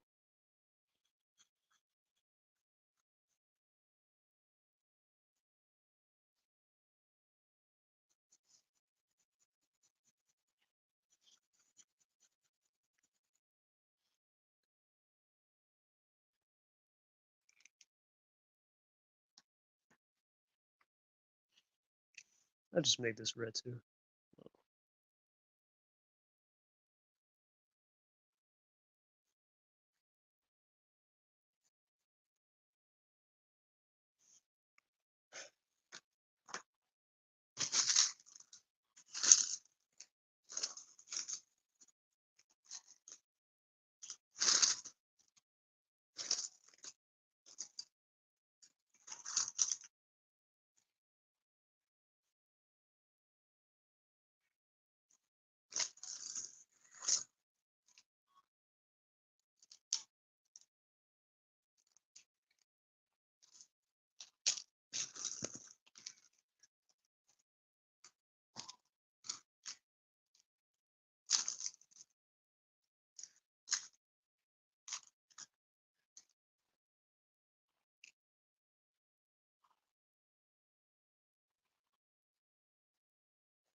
Do you think Hulk will be in Cap 3?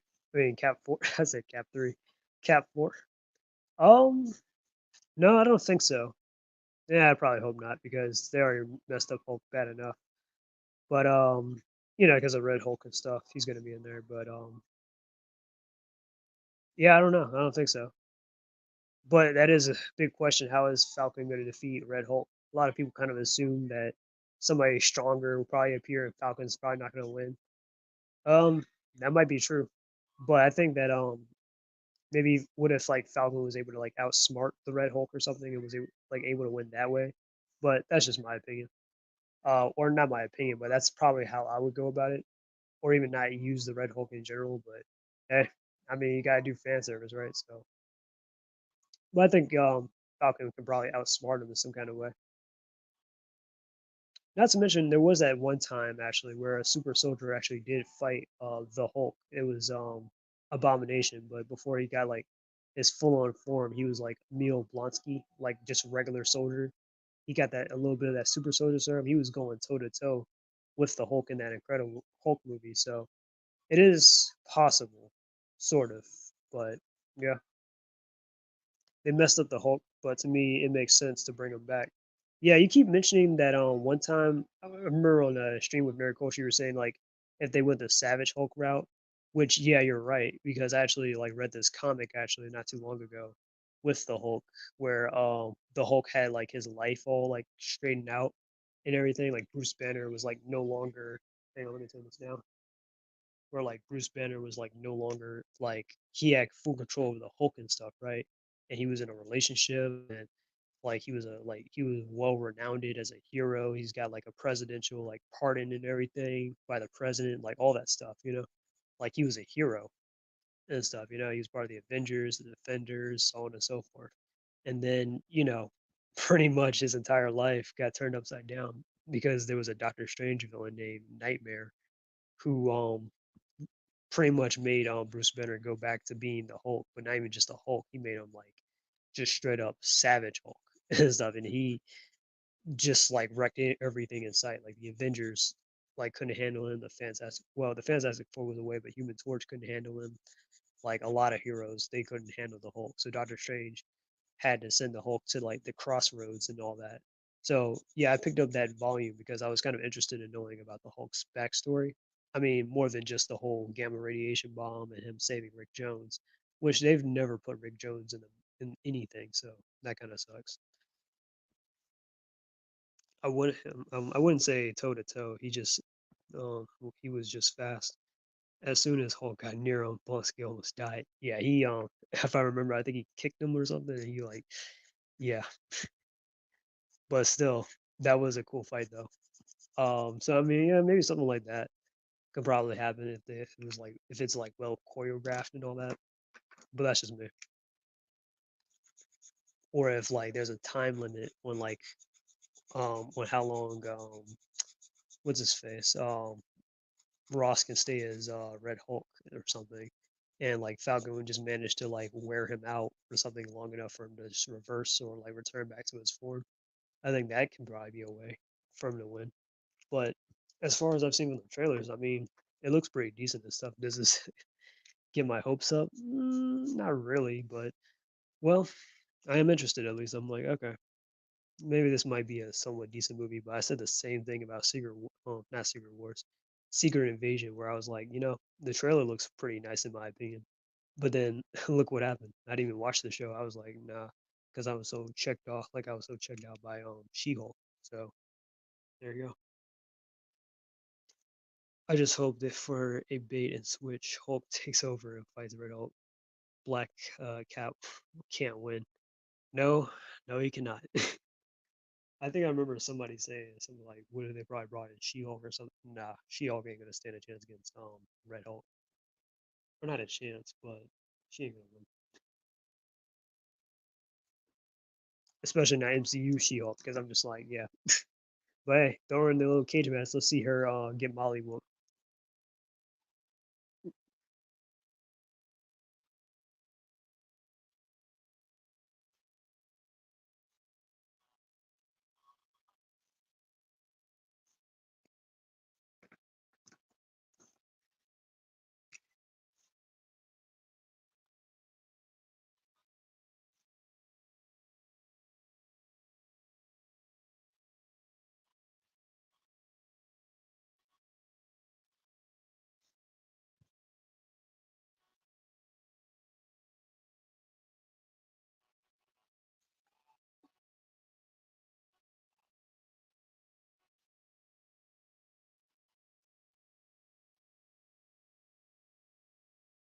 It's funny because I remember I was talking to my sister, what you call it, a couple of weeks ago, where she was telling me, or she wanted to have a conversation or debate with me about some female superheroes like Wonder Woman and stuff, or Catwoman being all sexualized and how it's sexist and all this. And I'm like, Kaylin, I mean, I was like, well, I already said her name. I'm like, look, guys like that kind of thing. I was even showing her some stuff that I already had on me that was already like, yeah, because or some of my drawings and stuff like, yeah, we like women getting sexualized. I mean, it's empowering and stuff, and it's not like there aren't any nuance beyond just, oh, well, they just look good.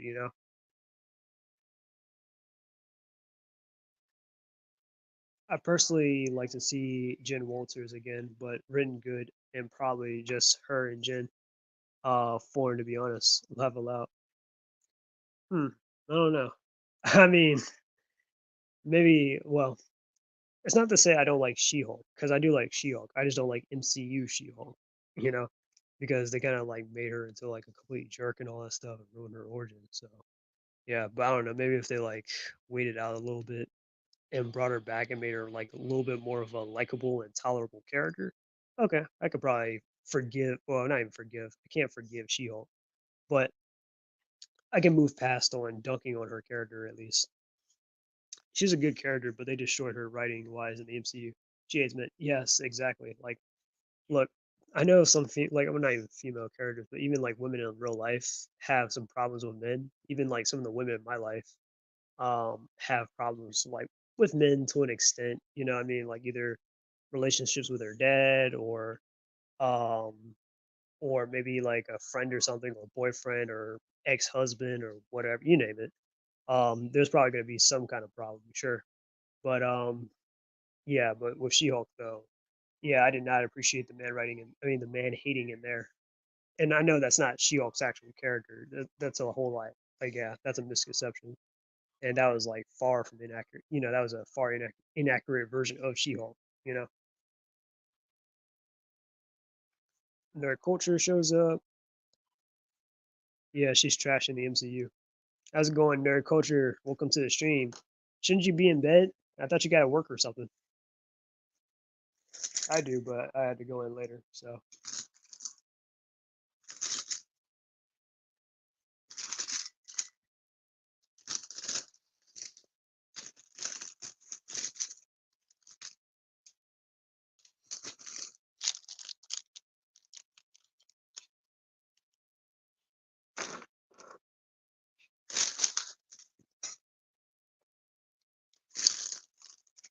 bingo.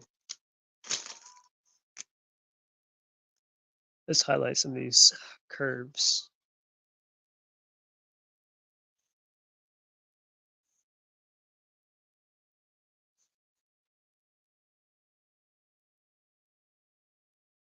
But yeah, I am interested in looking into She-Hulk, but like into her character in the comics like that.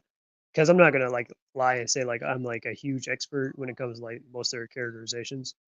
But for She-Hulk, I'm like, yeah, I'd be interested, but I just don't want to like look into it purely for the reason of, well, I want to point out the differences between the MCU version and the comic book version. I want to be into it at least for genuine reasons. But that's just me. I'm off weirdo. Well, good for you,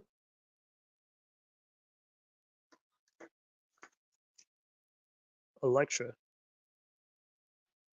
All right, now I gotta do X23. Some little highlights there. Yeah, of course I had to start right there.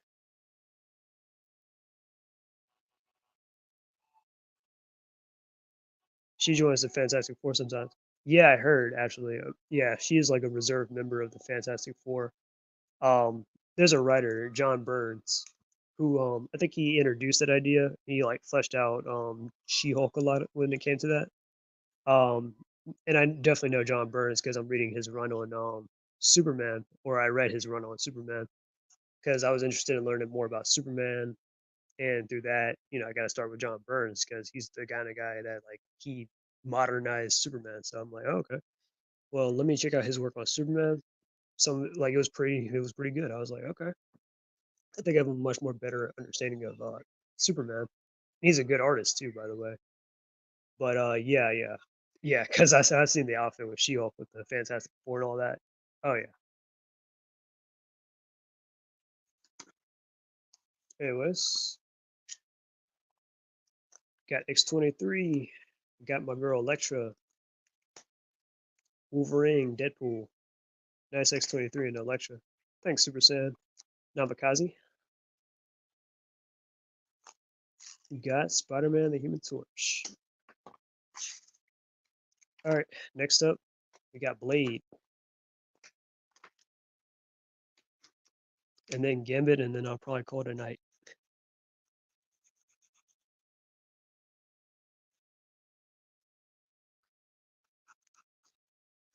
And I gotta say, Wesley Snipes is definitely awesome inside that Deadpool 3 movie and stuff. He was killing people. I was like, damn, he had the most highest body count in my opinion. I was like, oh, because I don't remember like I know Elektra, Gambit, and X23 they had some kills, but I don't remember everyone they took out though, except for like X23 taking out Juggernaut. But Blade, he killed what I heard Lady Deathstrike. I think he killed somebody else. He killed Azazel. He killed Toad. I'm like, man, Blade was going off. Spend 2 months in nerd culture tries to go after you just now. Definitely a good example of slow thinking. Nah, Ashes, you haven't been keep it up because well, because I sometimes go on nerd culture streams or I'm in his comments and stuff or whatever. Um yeah, I'd be like talking trash or whatever. And not because like we're not even talking trash, but it's more so like I like he says something that's like I'm like, nah, bro, that's not it. I'm not just like talking at my ass or anything or trying to like instigate or. I'm just being honest. I'm like, nah, bro, I don't agree with this. Blade 3 people, I think Azazel, Toad, and a sniper guy. Yeah. Because like everything was happening so fast. I was like, oh, like I missed who killed who. But still, Blade, yeah, I'm like, not Mahershala Ali. Wesley Snipes, he still had it. I was like, oh, because like I heard the guy's like in his 60s and he's still doing this. I'm like, man, he is awesome.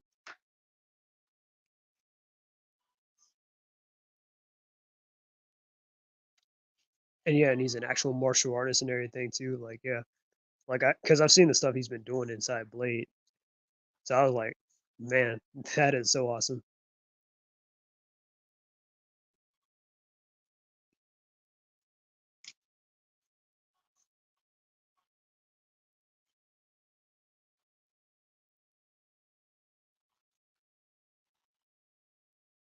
Wesley Snipes could just do Blade 4 in the MCU at this point. Yeah, he probably could. But I'm not gonna lie, I don't mind a recast though. Um, but still, I'm like, yeah, but if he wants to do it, I'm like, well, I'm down.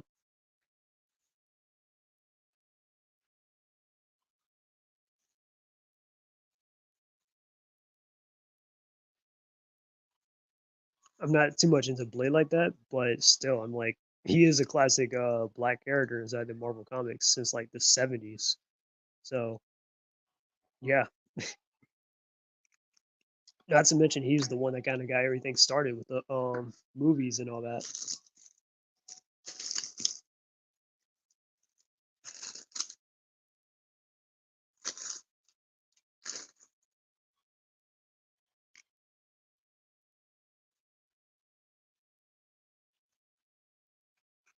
I'm gonna make this dark blue, but I'm gonna color it in a little bit black. You'll see what I mean.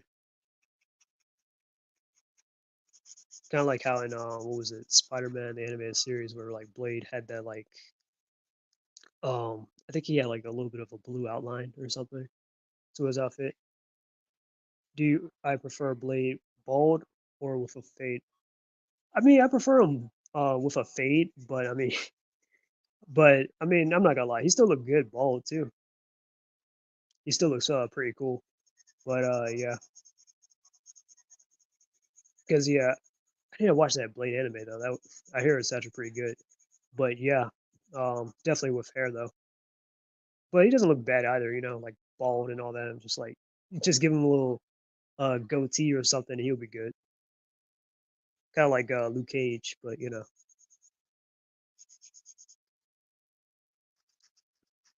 and like make him show off his like arms and all that stuff. Yeah, definitely. He can definitely look good like that. I think even like the Ultimate Universe, like, yeah, he looked pretty good in there too. The sticky things blade was horrible. Sticky fins. I'm about to search that up real quick. There you go.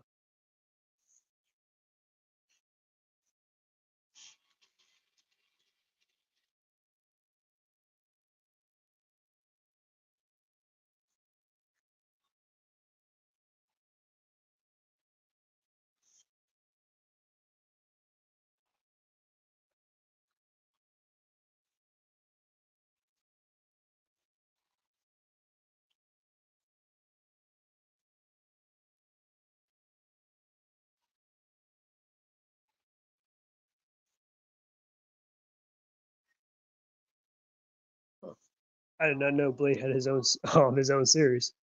But yeah, that guy honestly looks like Jax more than Blade. But yeah, I don't know. To me, I guess he needs more facial hair. Like he should probably look like John Stewart from the Justice League Unlimited series. Like that's how he would have to pull off that Blade look, in my opinion. Where like John was like bald and he also had like the goatee and stuff at least. So yeah, like as his updated appearance.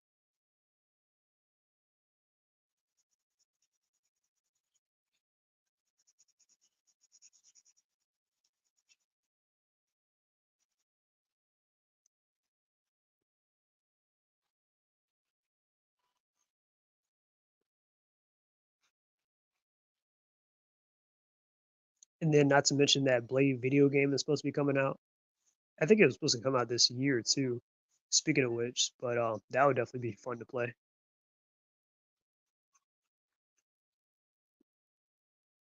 I don't know if it comes. It'd probably be on PS5 or something, but which sucks because I don't have a PS5. I have a PS4.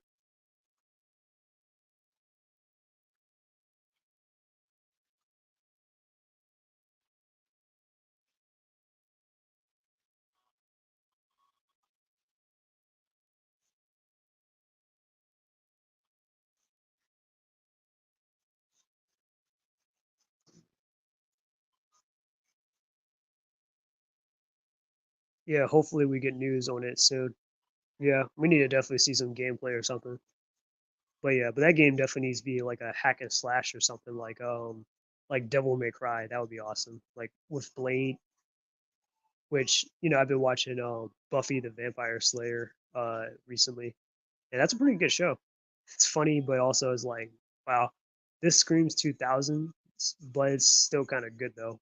Like I'm like, yep, that takes me back to that era where it's like, oh, okay, I see how it was like that back then, like where all this stuff was like really hot at the time, like Blade or Devil May Cry and the whole demons and the yeah. I prefer Blade with the Fade. Yeah, he definitely looks good with the hair and stuff. Definitely. Or like remember from like Spiderman the animated series where like he had no facial hair, but he had like the fade though, at least. I like Buffy, that's a classic. Yeah. I'm about to try to like binge watch. I'm gonna try and watch that entire series. And then I know there's Angel and all that stuff. But yeah. Devil May Cry is one of my favorite games of all time. Yeah, mine too. I actually love Devil May Cry. Yeah, I love Dante. Nero's awesome. Virgil.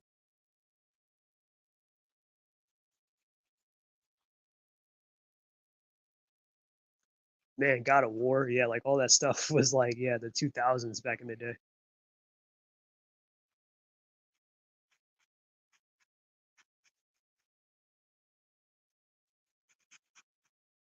Virgil is a goat and Dante too. Exactly. See, SSJ, you know.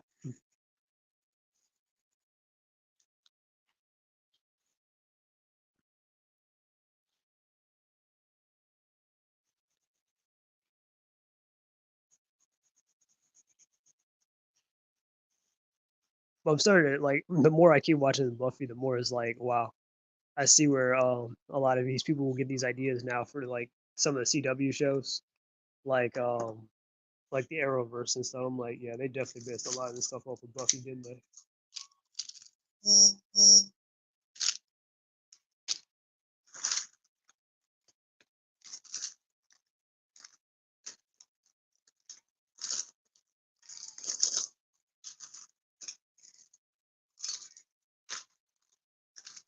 Dante, Virgil versus Inuyasha and Sesshomaru. As much as I love Inuyasha and Sesshomaru, I gotta probably give it to Dante and Virgil, mainly because Dante, not a lot. I don't think a lot of people know this, but Dante is actually a universe buster. Because of his fight from like Devil May Cry 1 with Mundus, where like Mundus was like Mundus literally created a pocket universe where him and Dante can fight in. So I gotta go with like that. And then not to mention in Devil May Cry 5, Virgil never really shown any feats like that before. Like on that level with Dante. But after Devil May Cry 5 and stuff, where he beat Dante, that version, and destroyed Sparta and like all that other stuff. Oh yeah, Virgil definitely scales to at least Universe Buster as well, just like Dante. So yeah, not to mention he's got the Yamato that can like cut dimensions and shit like that or whatever, and like split like literally hell from Earth. Yeah, I gotta go with that with them. Even though Inuyasha and Sesshomaru they are tough, which I would say like they can probably scale to like planet level or so because they can destroy meteors and what else can they do? Not to mention Inuyasha's sword is supposed to be like a semblance to Earth and all that stuff. But yeah, I already told you what Virgil and Dante can do. Yeah, Dante and Virgil easily. His SD, oh yeah, his Shin double trigger with the Hellbreaker move is overpowered. I can't remember it. Is that from Devil May Cry 2 and stuff? Because yeah, I know like Devil May Cry 2 originally that was supposed to be the strongest version of Dante until they retconned Devil May Cry 5 to be like this is the more recent entry, and Devil May Cry 2 just takes place directly after one, and then it's Devil May Cry 3, then 1, then 2, then 4 and 5 instead of it being just 3, 1, 4, and then 5. I mean, no, not 5, 2. But yeah, Inuyasha and Sesshomaru don't scale anywhere near. Yeah, not on universe level. But then again, they are in Yashihame, so I don't know if they have any updated feats since then. Because in Yashihame they were doing stuff like fighting in outer space and all that stuff at one point. So I wouldn't say like yeah, that's like oh off the off the table or whatever for them. But no, as far as I've seen, as much as I like them, they don't scale to that level yet.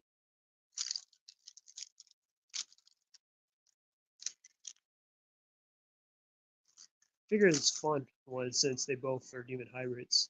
Love both animes. Yeah.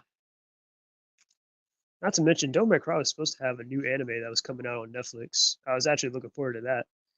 But yeah, that should be fun. What was I thinking though?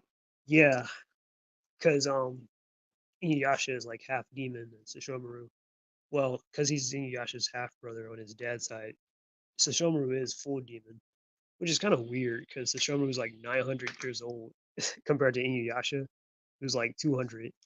And like Inuyasha, I'm just thinking to myself, like, technically Sesshomaru is older than Inuyasha's mom, so that would mean he's old enough to be his dad, which I don't think a lot of people think about. But hey, I mean, they're all demons, so it's like, don't even think about it too much. I gotta give Blade a mustache because I don't know, he just doesn't look right without it.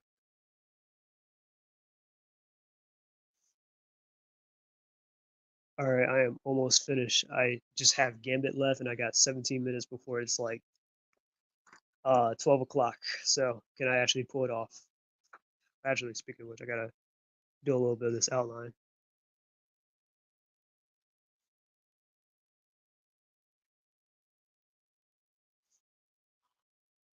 Wow, now I'm thinking about that. Yeah, because they did have that little trailer for the anime and stuff, and that would have been cool too. Maybe we can probably finally get to see like Virgil in the anime. We can see Mundus and stuff. I would definitely love to see like that Dante Mundus fight like actually play out because that fight was wild. Dope blade. Thanks. By the way, SSJ, who is your favorite Don't Make Cry villain? If I had to say if I my favorite Don't Make Cry villain, I gotta say it's probably gonna be Arkham. 'Cause Arkham, he was just that dude was so smart and clever and all that. I was like, oh man. And then he dressed himself up as a clown. I was like, bro. And then he did all that stuff to his family just because he admired the tale of Sparta. It's like, wow, this man, you are crazy, bro. And he probably only married his way into the family too because he knew that lady's whatchamacallit, lady's mom was a descendant of that priestess that Sparta had sacrificed. So yeah, Arkham was definitely the like one of the best and craziest villains. All right, last one is Gambit. All right, let's get this on. Yeah, I gotta go with Arkham. He was goofy but terrifying. Exactly.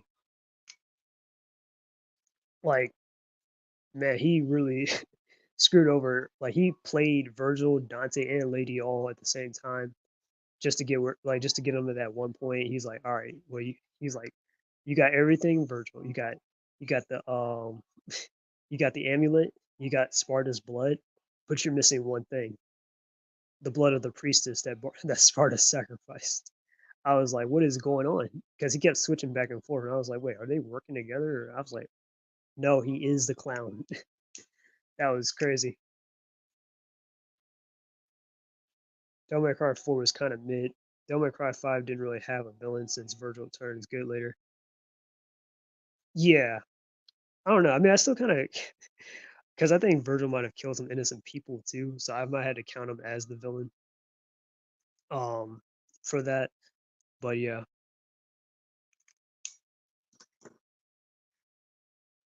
But yeah, yeah.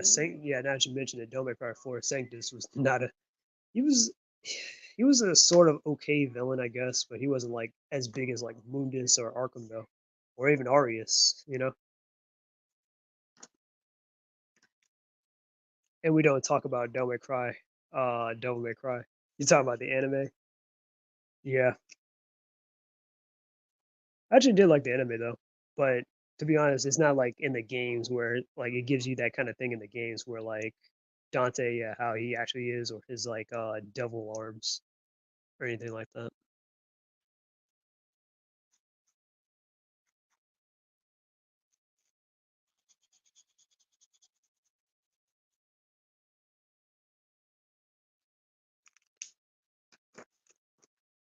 The reboot. Oh yeah, I know. Okay, you're talking about that. Yeah, the reboot. Yeah, that was like look, if that was anything else, that could have actually been a good thing, or that could have been interesting. But for that to actually be Devil May Cry, I'm like, nah, that ain't Devil May Cry. That is not Devil May Cry. Um, Mundus, I think he was okay though, in my opinion. Virgil, I did not like Virgil in that at all. Um, because Virgil, he has this whole thing about not using guns and stuff. And it's not like he can't, he doesn't know how to. It's just that he just chooses not to because Virgil is always more of a swordsman though, compared to Dante. But yeah, yeah. But in that reboot, that was terrible. It just sucked all the nuance and everything away from Devil May Cry. Although it was a fun game though, I'm not gonna lie, it was definitely a fun game gameplay wise, but just yeah, story wise, nah. And that's where I say like story does matter when it comes to like certain things and stuff. You just can't like half-ass it with the gameplay and the story. Like why not just do both? You have a good gameplay and you have a good story. Easy. And you have less of a problem with like fans or whatever.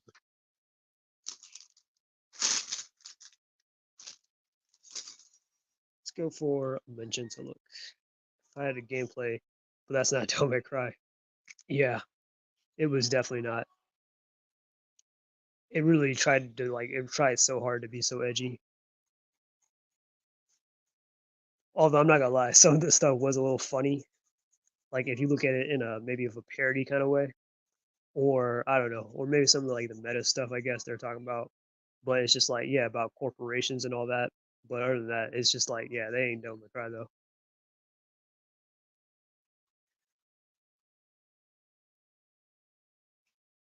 Who the fuck are you?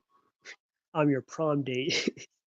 You don't look a day over 2000. You got me wanting to watch either Inuyasha or X-Men. That's pretty cool. Nice. I was actually reading. Well, it's been a while since I picked it back up, but I was actually reading the mangas of Inuyasha at the start of this year because I already rewatched the anime a couple years ago before Yashihime came out, and I was like, oh, now after I finish up Inuyasha, Yashihime is coming out. Well, that's cool. Or finish. Well, I finished rewatching it, and then I watched Final Act finally. So I was like, oh, okay. So that's how it all ends.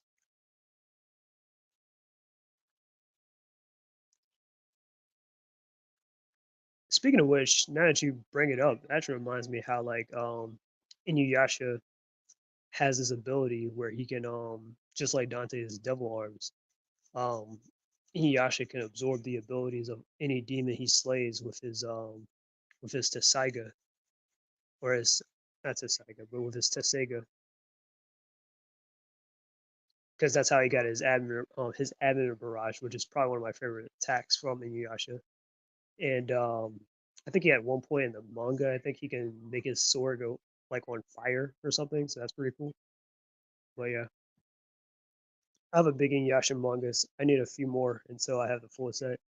Yeah, that's what I was going to go for too. I was going to go for like a full set kind of thing until I realized how much mangas it was, and then um, I need a place to really keep them and all that stuff. And not to mention, um, it's just a lot of stuff. So I'm like, all right, well, let me hold off on that for a while. The manga is fun read. It's got many differences than the anime. Yeah, I bet. Like I definitely know like when Sango had first appeared. Um in the anime they had to write her out for a second during this one episode where Inuyasha lost his powers, but in the manga, that happened before she was introduced. So that was kind of interesting.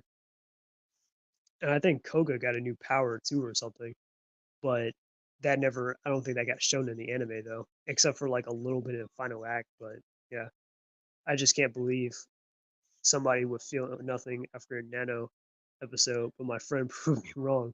You just said that he didn't like the ending of the episode. Well, it's somewhat salvaged though from the Nano ending from the 2003 episode. I mean, from the 2003 series because Nano did come back and he joined the Justice Force and stuff, and he grew up, so that was pretty cool. I like the creepy vibes that the manga has, and it's a lot more gore and blood. They all show it all.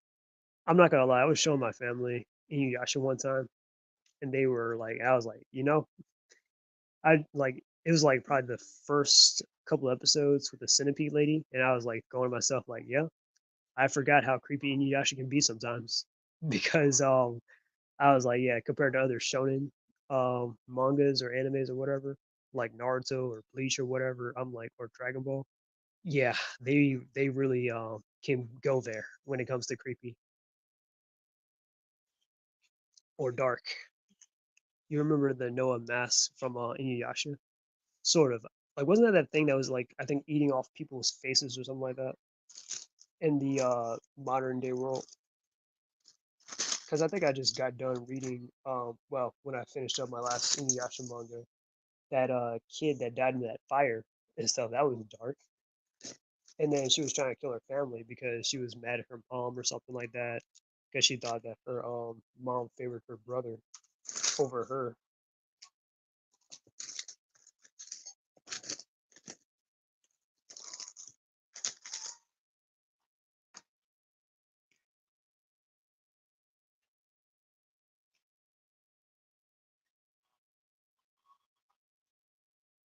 Yes, that thing creeped me out as a kid. It still kind of does, but that story is in the manga too, and what more darker. Yeah, I remember like Inuyasha, like he had to cut that he had to cut that mask off of Kagome's face and stuff. He was like, Kagome, don't move an inch and stuff. And I was like, man, I don't know if I had that mentality like Kagome to do that, but yeah, that was crazy. That little girl story in the manga is well, that was so dark, sad too. Yeah, I was like, man, that is so tragic. Like Rumiko Takahashi is like one of my favorite manga artists in general, and probably one of my favorite writers. I'll read anything by her because she is hilarious when it comes to like the romantic comedy stuff. I was even like watching some stuff like Yojase Yatsura, Maisi and Gaku, but man, she can really do a good horror.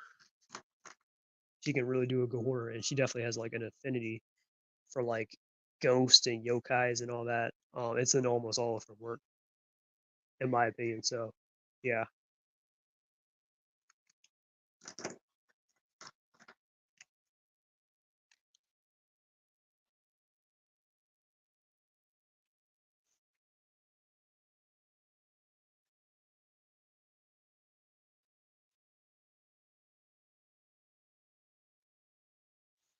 I have a lot of respect for Rumiko. She can write many different genres.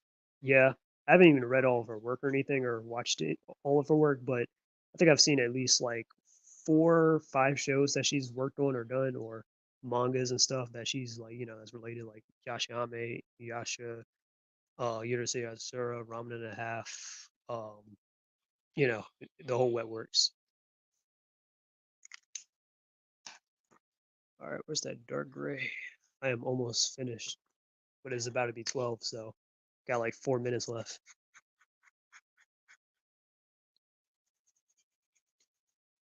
And I got 42% of my phone almost left, but hey, that's plenty of time. Well, except for the 4 minutes.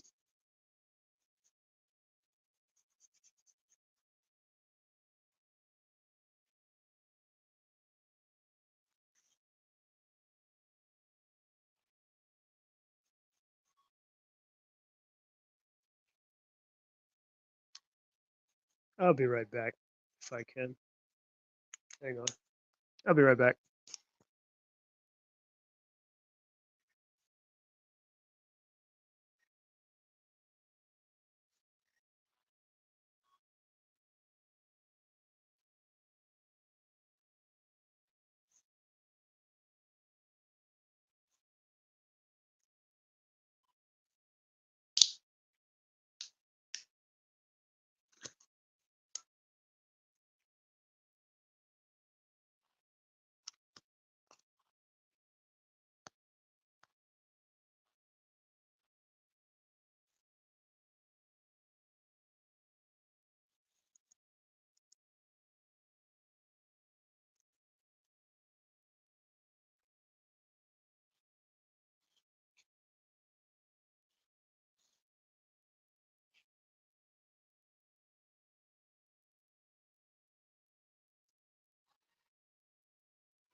All right, I am back.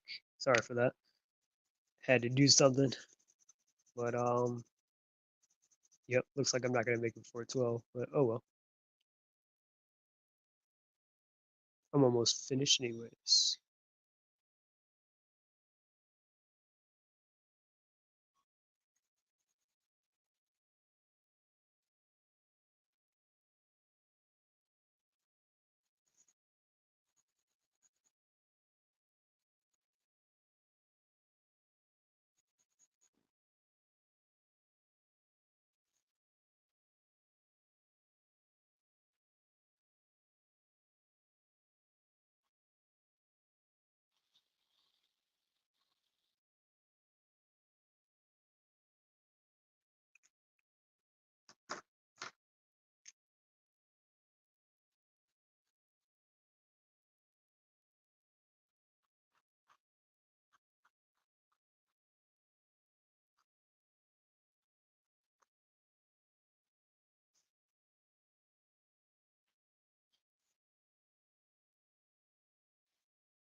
Hmm. All right, I like this jacket already.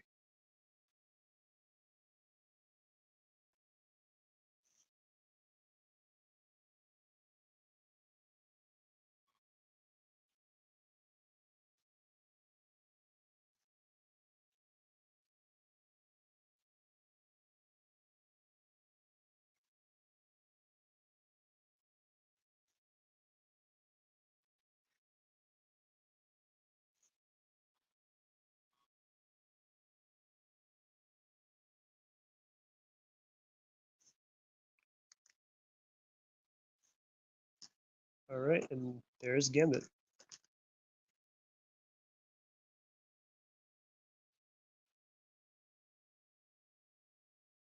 Hmm. It's probably not the same without the purple aura though.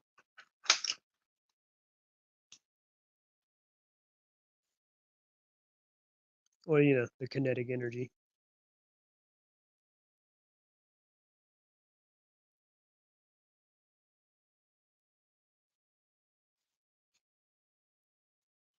Looking good.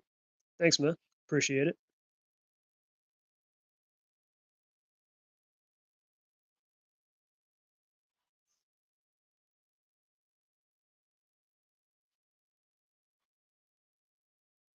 And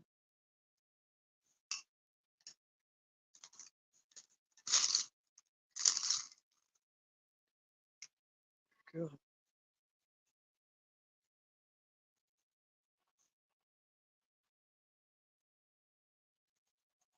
Yeah, this purple really feels like it's about to give out. If it doesn't look like it already on the stream.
Looking good.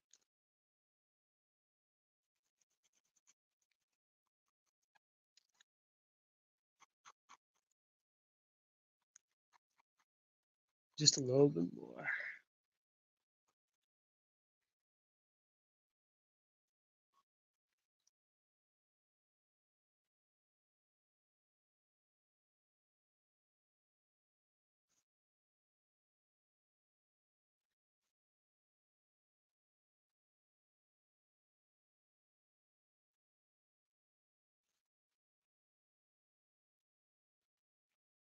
Hey, at least I didn't have to draw this stuff from scratch and then come on stream and then color it in because that would have been a lot more longer.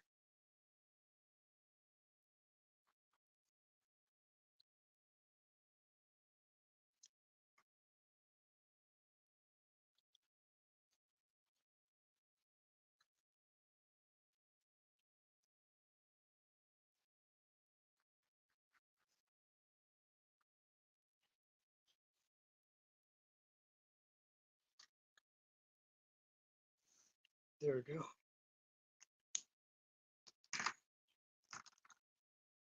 I'm gonna add a little bit black though.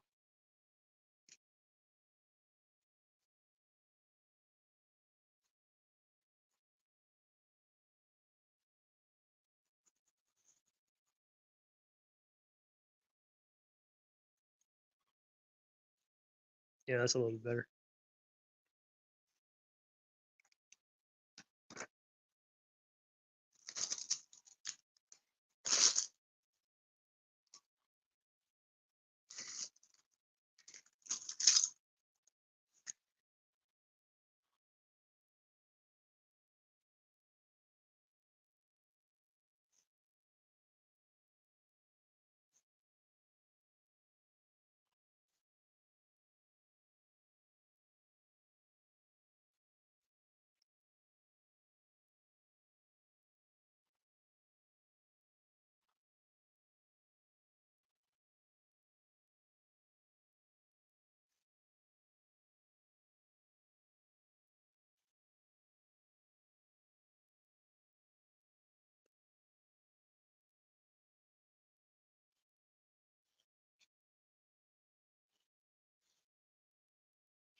Hmm. This would be better too.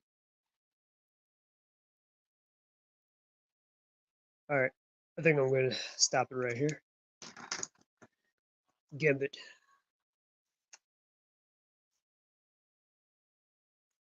And now, just a little recap. So you got your boy Blade. Let me go get back. Getting some of my common American drawings. Spiderman, Human Torch, Deadpool, Wolverine. Definitely had to make Wolverine's arms look hairy, so that's why I colored it that way. The Sexy Ladies, X-23, Elektra, and definitely Elektra in her classic outfit. Blade, Gambit. Yep. So that's pretty much everyone right there. So hope you guys enjoyed the stream and all that. I hope you guys enjoyed watching me color and talk about stuff. I didn't talk about everything I wanted to talk about specifically because well, yeah, but I'll probably save that for another time.